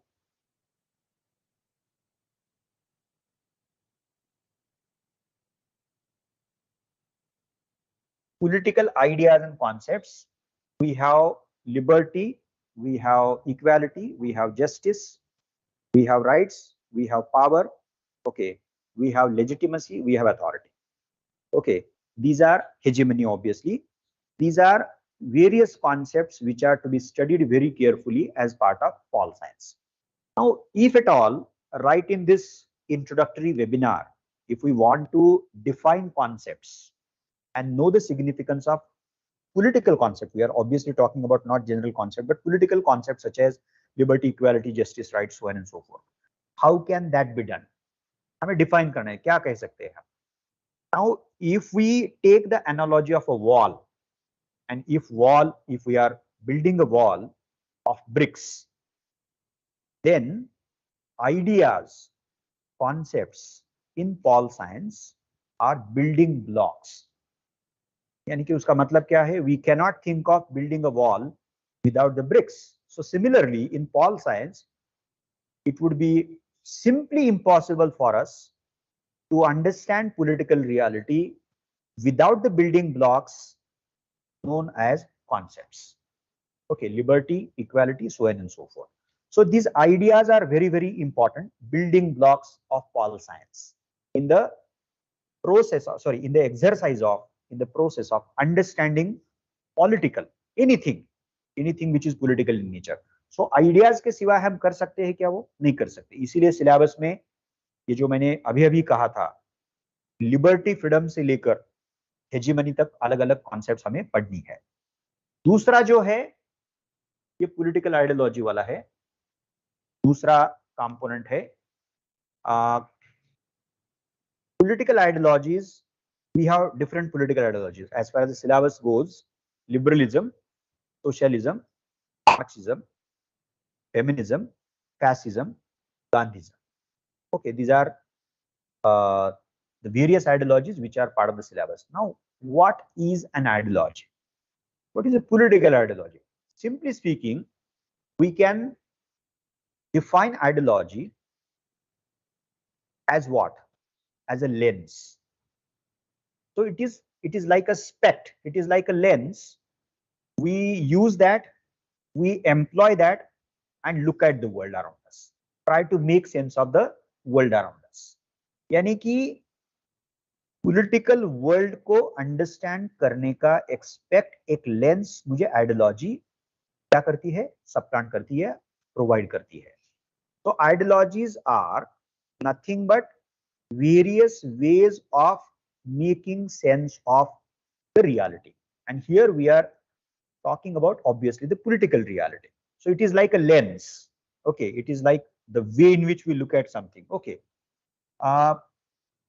ideologies are nothing but ideologies, ऐसा बोला है उसको, ideologies बोला है ना, यानी कि ideas है और उसका ism बोला जाता है जिसको. तो उसको सिंप्लीफाई कीजिए, उसको डिकोड कीजिए.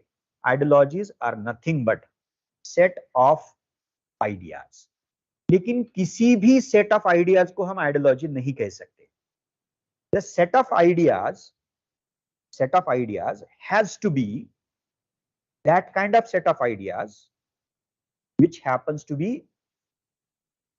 yes, coherently arranged. यानी कि ideas coherent होनी चाहिए और उसका arrangement भी, उसका set कैसे बनाए हम, वो भी कोहिरेंटली होना चाहिए. नहीं तो हमने ऐसा सोचा कि 10 आइडियाज लेते हैं, उसका एक बंच बना देते हैं, बोलते हैं कि ये आइडियोलॉजी हुआ. Either you would be Hitler और मुसोलिनी. वो तो सिस्टमैटिक आइडियोलॉजी नहीं बन सकता है. उन्होंने कितना मैनिपुलेशन किया था, इससे ये लाया, उससे वो लाया, और ऐसा तोड़ मरोड़ के मैनिपुलेट करके उन्होंने खुद की आइडियोलॉजी, जिसको फैसिज्म बताते हैं, वो है. ये दूसरा हुआ. तीसरा बहुत ही इंटरेस्टिंग तरीका है, उसको हम थोड़ा फोकस करते हैं. Ideology can also be understood as, उसको सिंगुलर भी कीजिए या प्लूरल इस्तेमाल कीजिए. What is that? We can look at ideology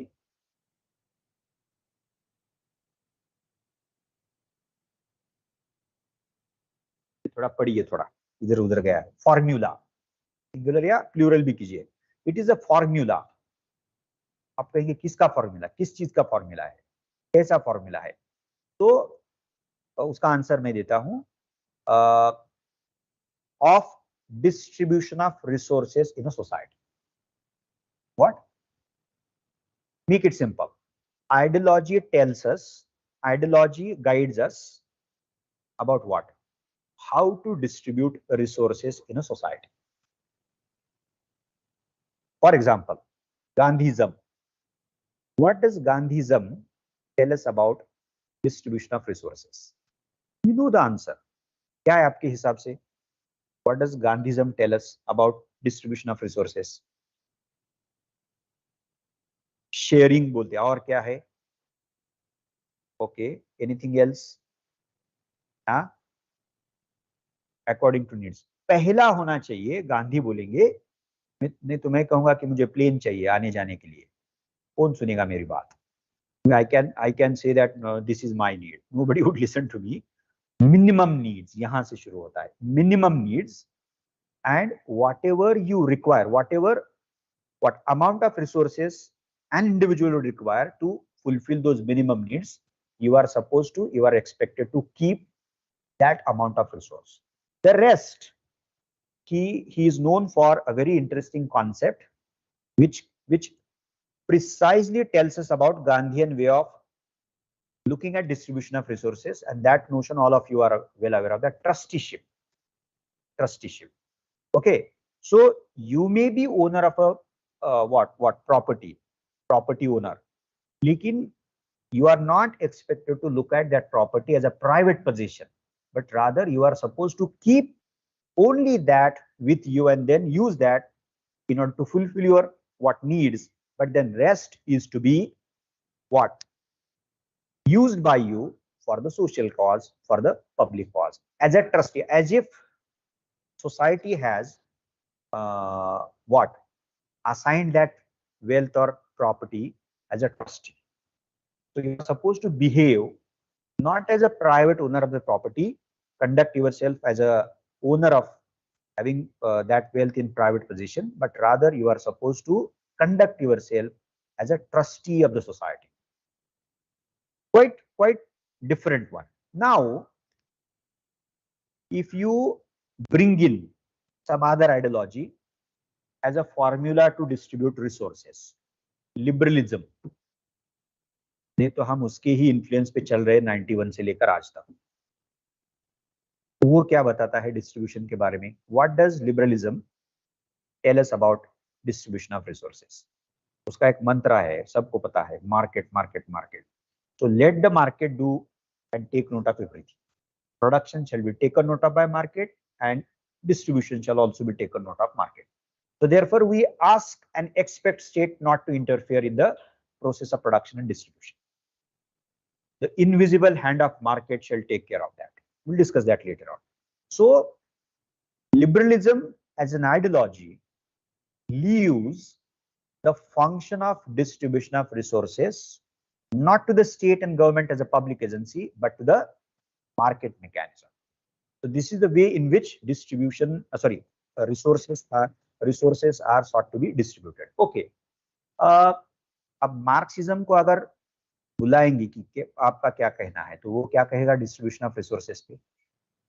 पहला उन्होंने कहा है ये प्राइवेट ओनरशिप की जो प्रैक्टिस है, जो स्लेवरी से चलती आ रही है, slavery, feudalism and capitalism, first of all we will have to abolish the practice of private ownership. You got it? फिर करेंगे क्या? प्राइवेट ओनरशिप अगर हम abolish करते हैं तो what is to be done with the property?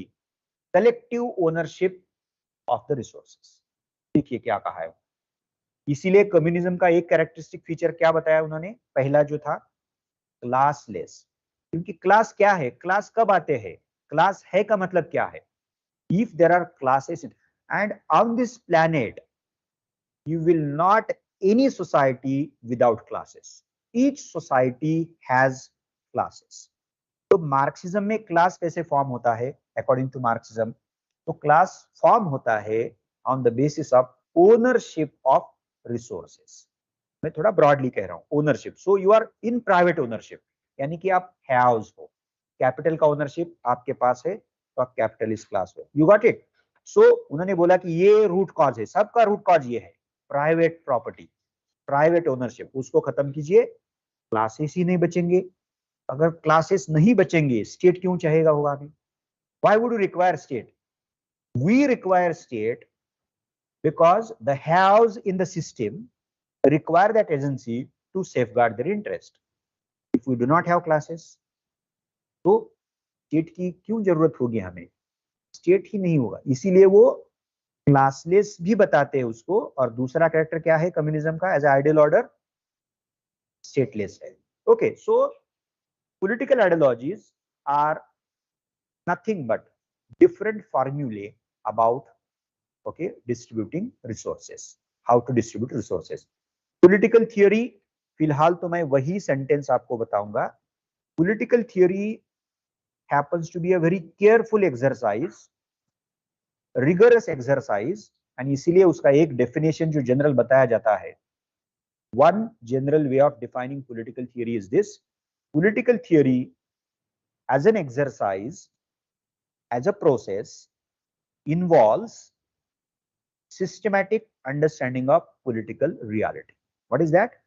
Systematic understanding of political reality. अब उसको थोड़ा अलग अलग तरीके से हम अंडरस्टैंड कर सकते हैं। Objective understanding of reality, political reality. So systematic understanding, objective understanding as against the subjective. Okay, ये ऑब्जेक्टिव नहीं तो ऑब्जेक्टिव का एक अलग भी मतलब होता है ना, गोल के हिसाब से भी उसका एक मतलब होता है, गोल गोल जैसे, तो वो नहीं।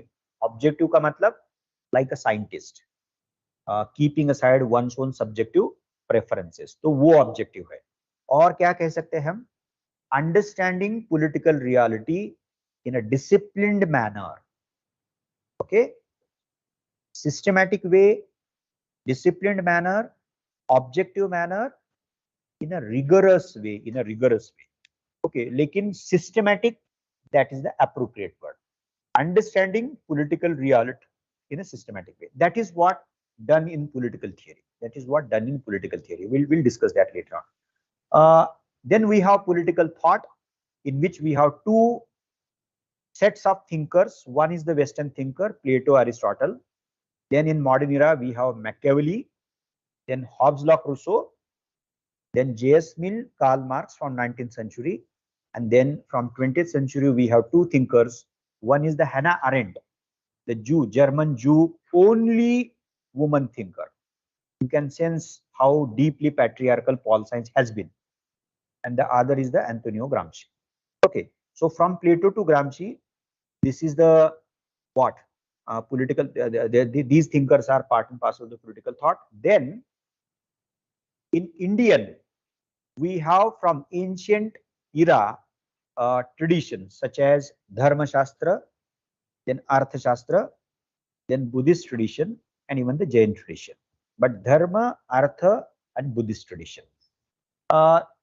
Then we come to straightway modern era, and from modern era, Sir Syed Ahmad Khan, who enjoys a sort of similar position like that of Raja Ram Mohan Rai, the initial the leader, the reformer, who laid the foundation of enlightenment here, in a sense, a reformer. Okay.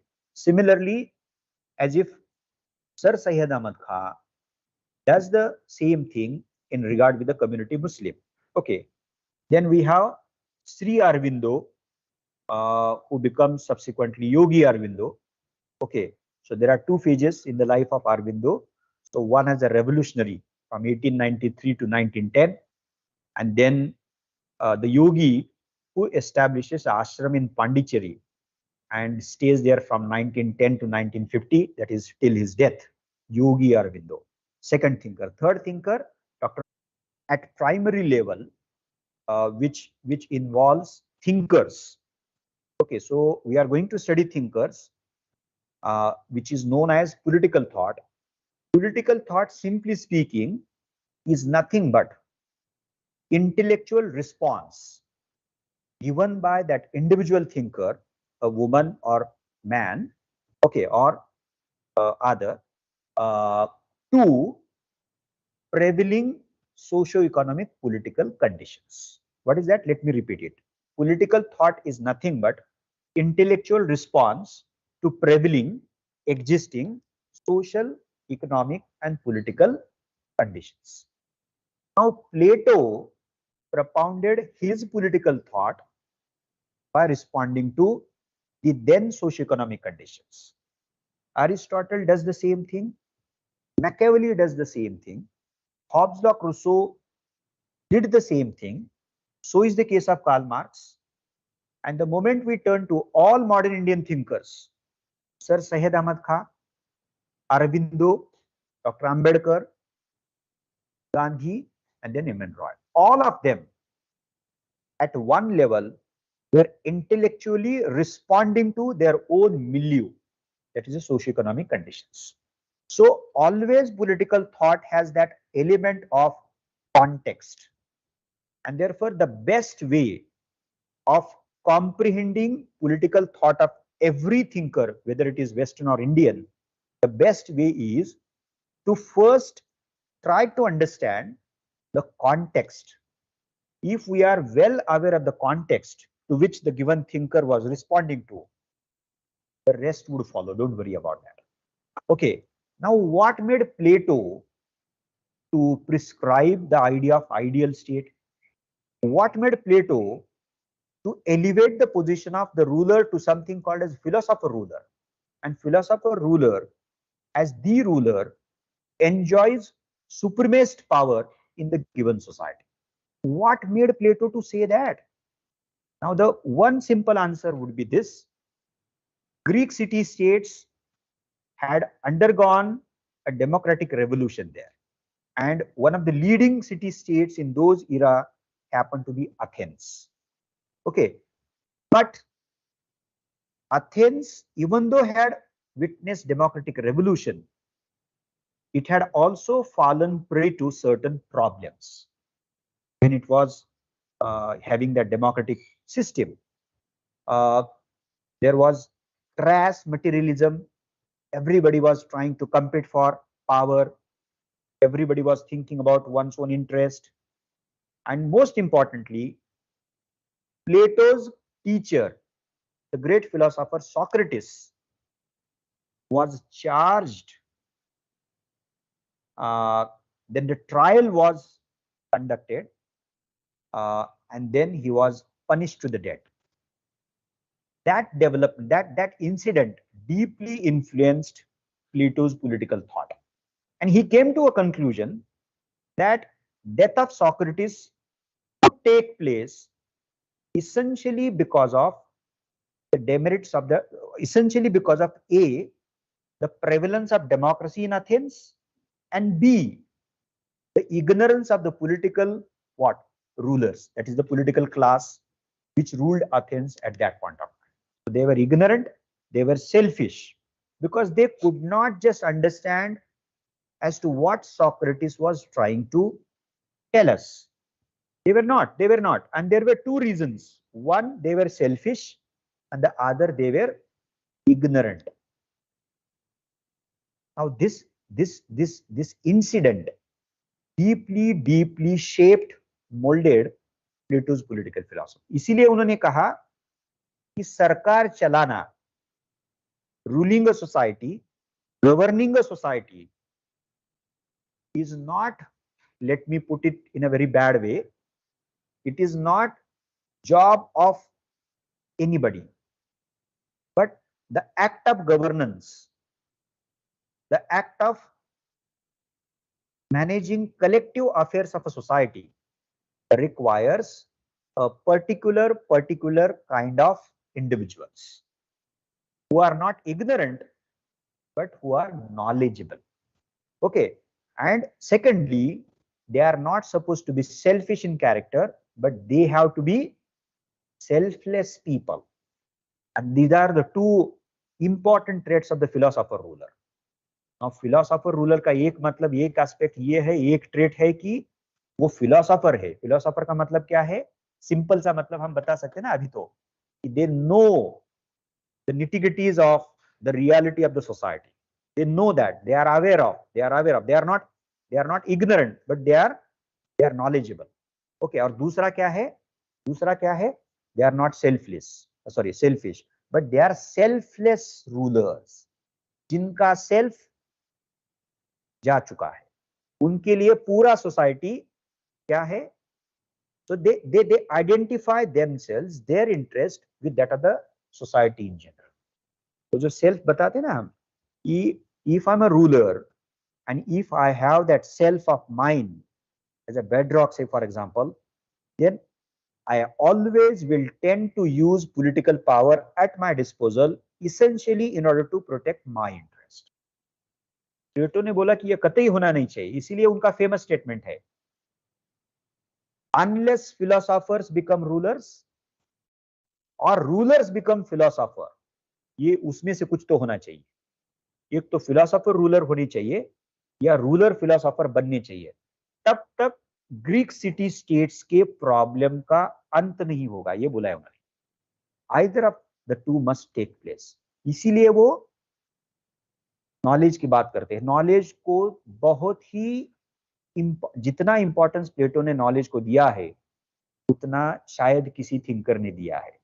तो अगर हमें ये पता है कि city states में democratic revolution हुआ था, और दूसरा एक उसमें वो ज्यादा मैं नहीं बताऊंगा, वो बाद में चलेगा, नहीं तो आज पॉलिटिकल साइंस का ही लेक्चर होगा शायद वो.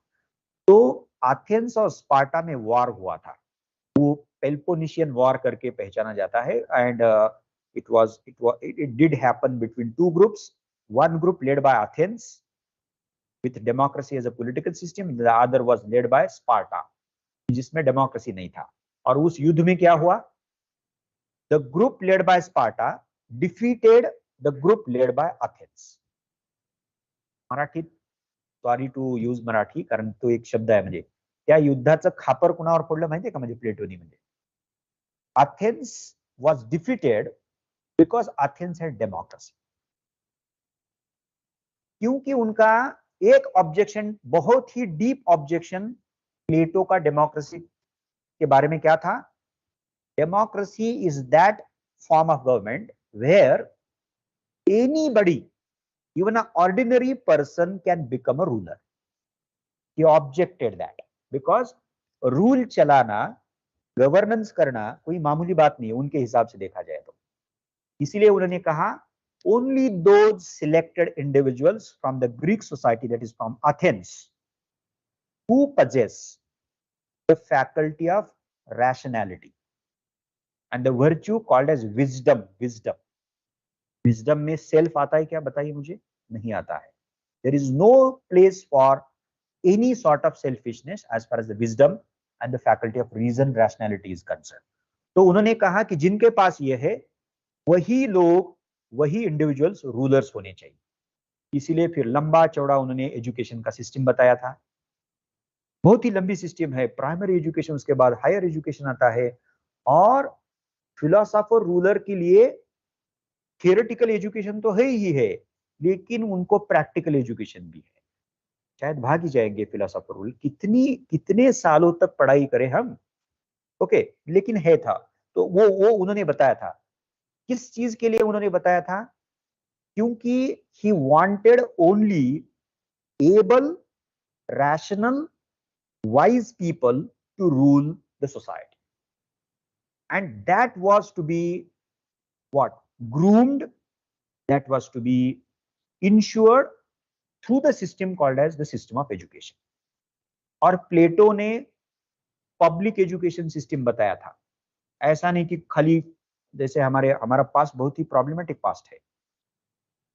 Sanskrit which was known as the language of God, and a chunk of our society was not allowed simply to learn the Sanskrit. That is our past.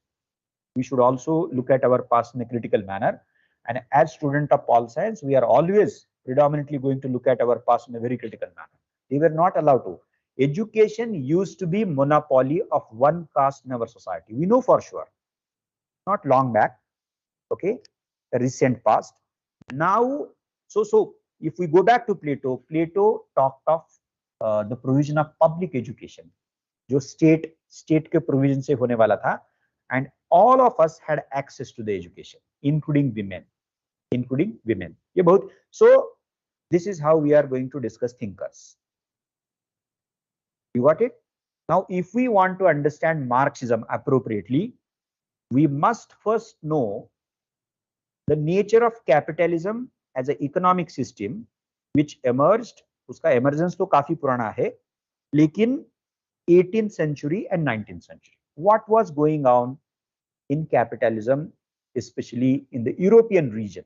What was happening in capitalism? अगर वो हमें पता है, तो marks क्या कह रहे थे, उन्होंने क्या कॉन्सेप्ट्स बताई, वो अंडरस्टैंड करना ज्यादा आसान होगा. Okay, so context. Let us get back to the point. Political thought is nothing but an intellectual response to one's own, that is that particular thinker's social, political, economic conditions. वो आपका milieu होता है, वो आपका ecology होता है, वो आपका कॉन्टेक्स्ट होता है, उसमें टाइम नाम की चीज बहुत ही इंपॉर्टेंट मानी जाती है, वो जो एस्पेक्ट होता है. ओके, तो ये मैंने थोड़ा ज्यादा डिस्कस किया क्योंकि this happens to be the core of pol science. Okay, and we dedicate a lot of time as far as discussion of this core soul, the main part, the theoretical part of pol science is concerned. अगर ये हमें एक बार समझ में आता है ना, तो रेस्ट का तो आपको रिलेटिवली बहुत ही सिंपल एंड इजी लगेगा आपको. ओके, अब ये सेक्शन बी तो जिसको इंडियन गवर्नमेंट एंड पॉलिटिक्स है, उसमें देखिए 4 मुद्दे. One is colonialism, national movement and the constitutional development.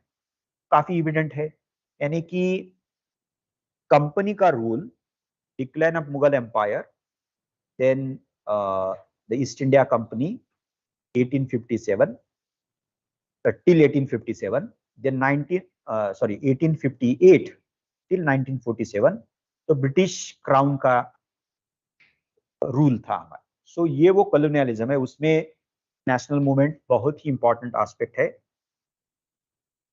Simply speaking, we can look at national movement as the response of the Indian society to the colonial state, the British colonial state. तो वो हमें देखना चाहिए, और उसका एक important जो outcome है ये है इंपॉर्टेंट, उस इंटरेक्शन का जो है colonialism and national movement, उसका एक इंपॉर्टेंट आउटकम है व्हाट, द कॉन्स्टिट्यूशनल डेवलपमेंट. तो उसको थोड़ा डिटेल में बाद में पढ़ेंगे. फिर आएगा constitution, the kind of constitution we made, we adopted. Then the kind of governmental organization, so we adopted parliamentary democracy along with federalism. Then subsequently we added third layer, that is the level of government, that is the local self government, panchayat raj, as well as the urban. तीसरा जो है, as part of IGP, no doubt will be studying Constitution of India, but we will study Constitution of India along with the execution of Constitution of India, that is the implementation of Constitution of India. So the implementation began on 26th of January 1950. वहां से हमने उसको execute करना शुरू किया. जब आप exam hall में जाओगे लिखने के लिए, तब तक जो भी हुआ होगा, तो वो आएगा किसका हिस्सा, जिसको हमने टाइटल किया है constitutional process. Okay, so for example, there is office of president of India. In what way that office has evolved, conducted itself. We have Prime Minister, we have Council of Minister, we have Supreme Court of India, we have federalism, so on and so forth. Okay, Election Commission, there are constitutional bodies. The working of Constitution of India. और जब हम working की पढ़ाई करते हैं, working of Constitution of India, that has not been always smooth.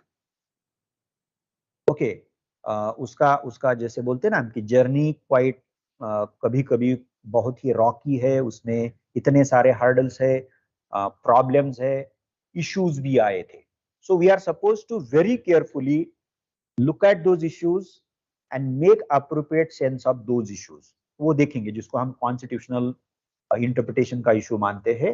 And then the political process. Just a while ago I did explain very briefly political process. Political process क्या है? Indian state and Indian society, उन दोनों में sorry, what the interrelationship. So political process जिसमें आप syllabus अगर देखोगे तो आपको रोल ऑफ कास्ट है, रोल ऑफ रीजनलिज्म है, रोल ऑफ रिलीजन है, रोल ऑफ क्लास है, रोल ऑफ जेंडर है, पार्टी सिस्टम है, एथनिसिटी है. ये जो फैक्टर सिलेबस में, सॉरी कंपोनेंट जो सिलेबस में है, ये पॉलिटिकल प्रोसेस का हिस्सा है. ओके, कहीं कॉन्स्टिट्यूशन में लिखा है क्या? देखिए कि caste should play a role in politics of India और should not play a role in politics of India. ऐसा तो नहीं है, and we can't expect constitution to provide for that kind of arrangement. Okay, but caste became and continues to play a very significant central role in politics of India. We know for sure. So that is something which is part of the political process. So this is paper 1. Paper 2, I'm going to be very brief as far as section A is concerned, because we are going to have 2 more rounds of the similar webinar. So in the coming round, Pankaj sir will discuss this part, paper 2. But nonetheless, I'm going to just refer to main components: comparative politics, that is studying politics, different components of politics in a comparative manner. And what do we do in comparison? We are human being with a unique character. We tend to find similarities and tend to find dissimilarity. इतना तो करते हैं ना हम comparison में. लेकिन why do we, थोड़ा सा हमको ही क्या करते, थोड़ा फोर्स करते. क्यों करते हैं ये? आपको क्या काम नहीं है क्या? इंडियन पॉलिटिक्स का पढ़ाई करते करते कितना समय लगेगा देखिए, और हम कंपैरिजन की बात कर रहे हैं. क्यों करते हैं ऐसा?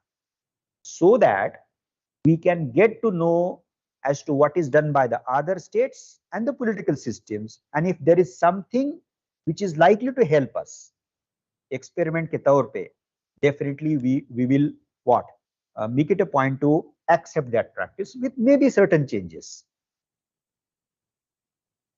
ये भी हो सकता है कि किसी जगह पॉलिटिकल पार्टीज का कंडक्ट बहुत ही अच्छा चल रहा है, लेकिन हमारे यहाँ पॉलिटिकल पार्टीज कुछ काम नहीं कर रही है जैसे हमें एक्सपेक्टेड लगता है. ऐसा हो सकता है. Just I am giving an example. तो then we can get to learn something from the practices of the others. तो ये भी कंपैरिजन का डेफिनेटली एक ऑब्जेक्टिव होता है. और सबसे बड़ा ऑब्जेक्टिव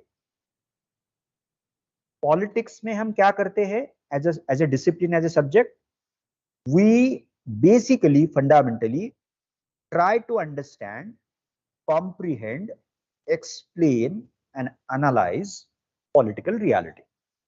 हमने खाली इंडिया का स्टडी किया तो हमारा पॉलिटिक्स का अंडरस्टैंडिंग लिमिटेड होगा. अगर हमने वही कंपैरेटिवली अंडरस्टैंडिंग किया पॉलिटिक्स का, तो हमारा जो भी पॉलिटिकल थियोरी इवॉल्व होगा तो वो ऐसा होगा, जनरल होगा, जनरल, जिसका एप्लीकेशन शायद वेस्ट अफ्रीकन नेशन में हो सकता है, यूरोपियन नेशन में हो सकता है, या इधर साउथ ईस्ट एशियन वाले नेशंस है उधर हो सकता है, लैटिन अमेरिका में भी हो सकता है. क्योंकि आपने जो पॉलिटिकल थियोरी प्रपोज की है या जनरेट की है वो कोई एक या दो नेशन स्टेट का पॉलिटिक्स पढ़ाई करके नहीं किया है, लेकिन आपने क्या किया है, कंपैरेटिव मेथड का इस्तेमाल किया, कंपैरिजंस किए. ओके, और उसके आधार पे आपने कोई पॉलिटिकल थियोरी किसी एक पॉलिटिकल कंपोनेंट के बारे में जनरेट या प्रोड्यूस करने का प्रयास किया है, तो उसका एप्लीकेशन ज्यादा बड़ा हो सकता है. तो थियोरी तो हमें निर्माण करनी ही करनी है, यानी कि जिन्होंने किया है उसकी पढ़ाई हमें करनी है. तो वो किस टाइप की थियोरी है, या लिमिटेड स्कोप है उसका या वाइडर स्कोप है, तो ये डिपेंड करता है मेथड पे. इसीलिए कंपैरेटिव मेथड बहुत ही इंपॉर्टेंट मानी जाती है. जैसे पेपर 1 में कोई कॉन्सेप्ट्स एंड थियोरीज है, similarly we have even in paper 2 concepts such as power, national power, national interest, foreign policy, diplomacy, balance of power, collective security. These are the building blocks of IR. वहां भी concepts है, क्योंकि without concept how can we make sense of international relations. और दूसरा है theories भी है उसमें. उसमें आइडियलिज्म है, विड्रो विल्सन, उसमें रियलिज्म है, हैंस मॉर्गन तो है, उसमें मार्क्सिज्म इधर भी है, We have Marxism even as one of the important theories of IR. We have functionalism, we have neo-functionalism. Now, these theories of IR, simply speaking, try to make sense of IR from one's own perspective. जो idealism Woodrow Wilson का था, which looks at human being in a very, very optimistic manner and assumes that if we enlighten human being, यानी खुद हम, then we can convince human being to come together, cooperate with each other, and deal with and redress the problem of ongoing conflict between nation states. ये उनका मानना था.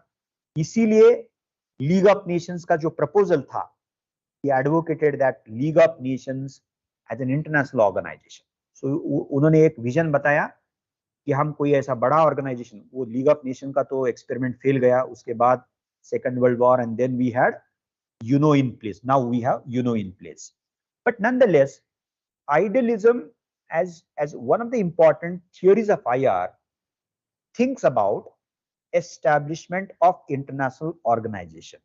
और उस international organization के माध्यम से, through that organization, try to regulate the behavior, the interactions between the nation states, and thereby deal with the problem of war, problem of conflict, so on and so forth. ये उनका एक definitely क्या था vision. लेकिन realism की तरफ आपने mood यानी कि रुख मुड़ा आपका, तो क्या होगा? हैंस मॉर्गन तो बताते हैं ह्यूमन बीइंग का कैरेक्टर क्या है. Human being by nature happens to be what? Self seeking animal, self interested animal. And in order to protect one's own interest, human being continues to grab more and more power. And as a result, now हम दो चार लोग ये करने वाले हैं क्या? नहीं. उन्होंने बताया कि हर कोई करता है ये. Now, if in case all of us, in order to protect one's own interest, are going to what? Acquire more and more power, we are bound to come into conflict with each other. इसीलिए मॉर्गेंतो का कहना था there is a constant strife and conflict between nation states. उसका root क्या है? हमारे nature में है. ह्यूमन नेचर ही वैसा है. और उन्होंने ये उसको एक्सपांड किया because it is the human being which leads the nation state. Logic देखिए उनका कैसा है. इसीलिए वो बताते ये इंटरनेशनल ऑर्गेनाइजेशन से कुछ नहीं होने वाला है. We cannot depend upon them. Self help is the right strategy. इसीलिए आपका पावर बढ़ाओ, आपका मिलिट्री स्ट्रेंथ बढ़ाओ, आपके वेपन्स बढ़ाओ, so on and so forth. That is the logic of realism. Similarly, the other theories such as Marxism, functionalism, neo-functional, quite interesting theories, quite interesting theories, provide us different insights, lenses, let us say, of making sense of the IR. Okay. अब ये तीसरा जो है component, international and global organizations, we have UNO, we have WTO, we have World Bank, then we have regional organizations such as EU है, ASEAN है, African Union है, यहाँ दक्षिण एशिया में, साउथ एशिया में सार्क है. ये जो important regional organizations है उसका हमें पढ़ाई करना है. And then issues and concerns in world politics such as human rights, terrorism, environment, then importantly the gender, okay, democracy, so on and so forth. These are now terrorism. Say for example, terrorism doesn't happen to be concern and worry of one nation state or few nation states. Everybody across the nation states that has been a cause of concern. Therefore, it is called as global concern. Environment देखिए, climate change की बात कर रहे हैं, global warming, climate change, किसी एक का मुद्दा नहीं है ना, वो global concern है. वो क्या हम कर सकते हैं? Okay, so on and so forth. So is the case of gender. So is the case of democracy. Okay, global concerns. Okay, ये section A हुआ, and then is the section B, India's foreign policy. उसमें ये सब points है. India's bilateral relations, India and regional, international, global institutions, and India and the global issues. जो part A में हम पढ़ने वाले हैं पेपर 2 के, तो हर एक कंपोनेंट इंडियाज फॉरेन पॉलिसी में हमें सिचुएट करना पड़ेगा. India in UN, India and climate change, India and human rights, India and terrorism, so on and so forth. So in section B, we will basically focus on India's interaction with the entire world to make it that general. But obviously, we'll try to understand that through India's foreign policy. And the initial part of that would be what is the origin, the determinants, the principle, so on and so forth. So this is the third point. I'll just take 2 more minutes and then I'll conclude the session. And if at all there are any questions, we'll take those questions. How to prepare? Look into the syllabus, PYQs. Now, if you have decided, then you can you go back and start from 2000. So 2000 से लेकर 22 तक. NCERT का मैंने जैसे कहा, if you want to check out your interest, please read NCERT's political theory book. Okay. Now order जो होने वाला है क्लास में जो मैं पढ़ाने वाला हूँ, तो उसमें basic terms and concepts from PSIR, political ideologies, and along with political ideology we are going to discuss concepts. उसके बाद political thought, theory, IGP, ये हुआ पेपर 1 का. And simultaneously we are going to open up the discussion of the paper 2 with comparative politics, and the rest will follow. This is going to be the sequence. Now इसके बारे में मैंने प्लेटो का discussion किया था. What we are going to do as method of discussing pol science, so contextual method. जैसे मैंने बताया, if we know the 19th century well, then we will be better placed or able to understand Karl Marx's political thought or J.S. Mill's political thought. That is very, very important. Now, Machiavelli, who happens to be the first modern political thinker, who is known as first modern political thinker, he is known as child of Renaissance. Child of Renaissance. अगर हमें Renaissance पता है, तो child किस अर्थ से Machiavelli है, वो हमें पता चलेगा. So, one has to know about, read carefully about at least few fundamental aspects of the process called as Renaissance, जो 14th-15th century में as a series of events शुरू हुआ, तो वो क्या है वो हम discuss. So contextual approach is what we are going to employ, use in our discussion very extensively. Okay, pay attention to, देखिए क्या क्या है उसमें. Conceptual clarity. Concepts, if concepts happen to be building blocks, उसको understand करके बिना हम आगे नहीं जाएंगे. Whether it is concept of power, liberty, freedom, rights, whatever it is. Okay, and classroom discussion shall take care of that. Don't worry about that. So we'll start with some primary general meaning of the concept. Then we will subsequently look into different thinkers as they define the concept.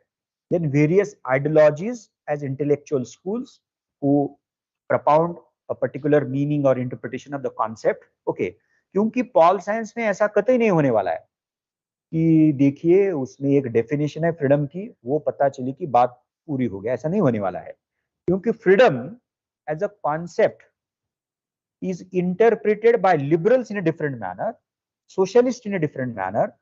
Marx looks at freedom altogether in a different manner. Gandhi defines freedom in a different manner. तो ये अलग अलग तरीके हैं. So that is what we are going to do. Theoretical clarity, yes.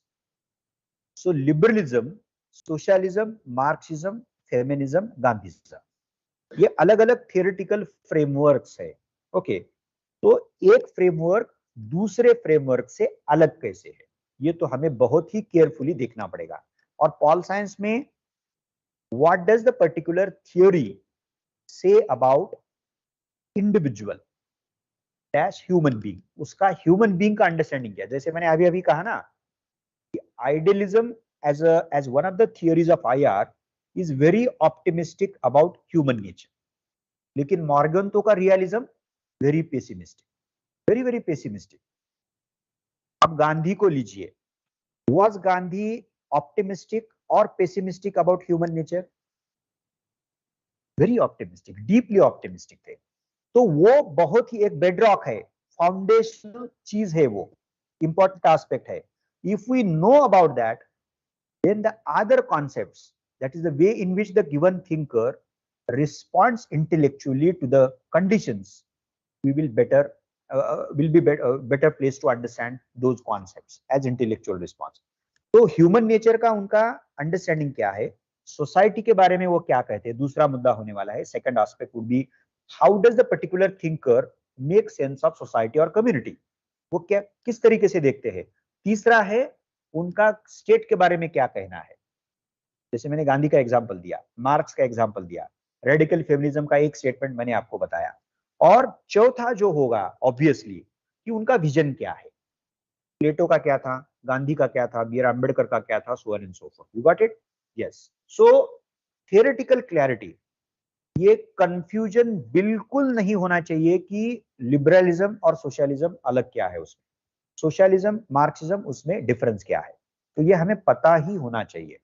And we are going to have very detailed and elaborate discussion on this aspect. Building analytical capacity. अब analytical capacity का मतलब क्या है, what do we mean by analytical capacity? Make it simple. In analysis we unfold something, isn't it? But we unfold, but unfolding as a process in turn involves what? We unpack something, we break down something. So breaking down, unpacking, unfolding means ultimately establishing cause effect relationship. Look, these are the causes, and look, these are the effects. Otherwise, if there is a confusion between, अगर हमने cause को ही effect माना या उल्टा किया तो गड़बड़ हो सकती है. इसीलिए we have to be very very careful as far as the analysis is concerned. So careful listening, बहुत ही careful reading, and then along with that reflection, constant reflection. Reflection का मतलब क्या होता है? When we say we reflect, what does it mean? थोड़ा deeper सोचते हैं ना हम उसका.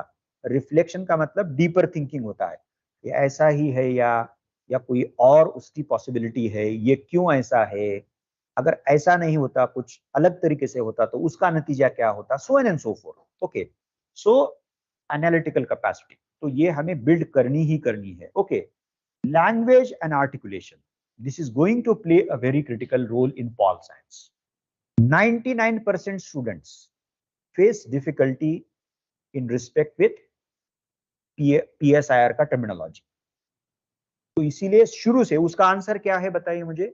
शुरू से right from first moment while reading any stuff on pol science, please be careful about not only the content but also the language, the terms, okay, so on and so forth. But that is going to play a significant role. Now another one, अब प्लेटो ने कब political thought propose किया, बहुत पुराना है ना वो, marks 19th century के है, और तकरीबन सभी के सभी मॉडर्न पॉलिटिकल थिंकर्स उनकी डेथ हो चुकी है, हमें पता है वो. ओके, 20th सेंचुरी तक ही था वो, अब तो हम 21st सेंचुरी का हिस्सा है. Now even if political thought and ideas were propounded in some other period time, we have to do this. यानी कि जो कॉन्सेप्चुअल थियोरेटिकल डिस्कशन किसी और जमाने का या पीरियड का था, उसको can we apply to the present reality, can we establish a link between those concepts and the reality. That can be certainly done, don't worry about that, absolutely that can be. May not be 100% as it is in a mechanical manner, not at all. But can we get to learn something from Plato? Can we get to learn something from Karl Marx, from Gandhi, from Ambedkar? We can. But our approach, or rather our reading of Gandhi, our reading of Ambedkar has to be not mechanical. You got it? But our reading of Ambedkar or Gandhi, for that matter, Plato, Aristotle, has to be quite what? Flexible. Flexible का मतलब कतई ये नहीं होना चाहिए कि हमें जैसा लगता है वैसा नहीं है. ओके, सो रिजिडिटी नहीं होनी चाहिए. That's my point. Let us not be rigid while reading and understanding any thinker. There has to be always an element of that sort of flexibility. नहीं तो क्या होगा कि आप कहेंगे कि नहीं नहीं वो समय अलग था, उस समय में उन्होंने प्रपोज किया था, आपका समय अलग है, कैसे क्या हम इस्तेमाल करेंगे? So that is the creativity on your part. तो वो आपके पास होनी चाहिए. So that is, and then definitely we can, sorry, will be in a position to connect theory with reality. ये उसका ही मैंने थोड़ा अलग से कहा है, connecting conventional with the current and contemporary. Okay, जो पुराना होता है, जो करंट से हमें कैसे रिलेट कर सकते हैं, वो आपको करना चाहिए. जब आप एनसीईआरटी पढ़ोगे, रेफरेंस पढ़ोगे, क्लास नोट पढ़ोगे, कुछ भी पढ़ोगे, तो every time after getting hold of the concept, try to apply that to the reality. Try to find out relevant examples from the reality. Okay, so it can be maybe recent past, so on and so forth. And then last, ये बड़ा challenge है, बहुत ही बड़ा challenge है. ये हम शुरू में कहेंगे, आप खुद को बताएंगे. Writing, okay, and evolving that kind of language, developing that kind of language. Again, I'll tell you, right from day one, please be careful about that aspect. वही आपको करना है. नहीं तो होगा क्या कि let me initially focus on only the content, and then maybe after some time I'll take care of language. If I follow this kind of method, then definitely I'm going to land in trouble. You should not do that. Be careful about the content part, concepts, theories, whatever it is. Along with that, the language of political science. Okay. Yes, now ये difficulties का part तो मैंने skip किया है क्योंकि मैंने ऊपर ही बताया आपको. तो डिफिकल्टीज क्या होती है? How to comprehend and grasp various political ideas and ideologies. उसका मैंने आंसर पहले दिया है आपको. Let us contextualize every idea and ideology in the socio economic political milieu of that period. वो अगर हमें पता है तो आइडियाज एंड आइडियोलॉजीज पता चलेंगी. How to understand and retain various political thinkers and scholars. Method classroom का जो टीचिंग होगा वो आपको काम आएगा. You don't worry about that. I do not take anything for granted.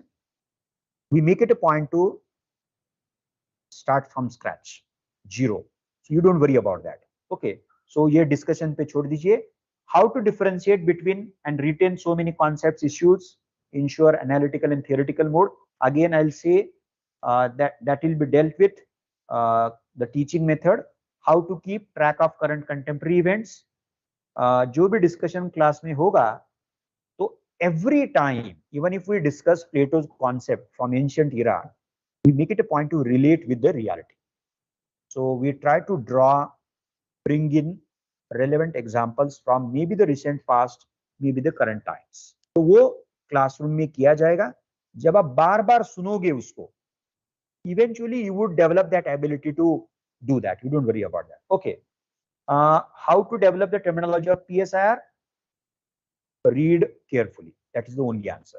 Read carefully, read it again and again, revise that. Okay. How to ensure extra age, value addition, how to bring in creativity. पूरे के पूरे ऊपर के steps follow कीजिए. This would follow. Now we cannot think of ensuring creativity by not following the maybe steps. Say for example the initial fundamental steps. So you ensure that every other step is in place, the rest would follow. Don't worry about that. Okay. और वो बाद में समझ में आएगा कि creativity क्या है और किस तरीके से हम पॉल साइंस में क्रिएटिविटी इंश्योर कर सकते हैं. Okay, how to connect theory with IGP part, will discuss that. Don't worry about that. But लेकिन that is a legitimate concern and we have to think about that. Articulation and language. Reading is the only answer.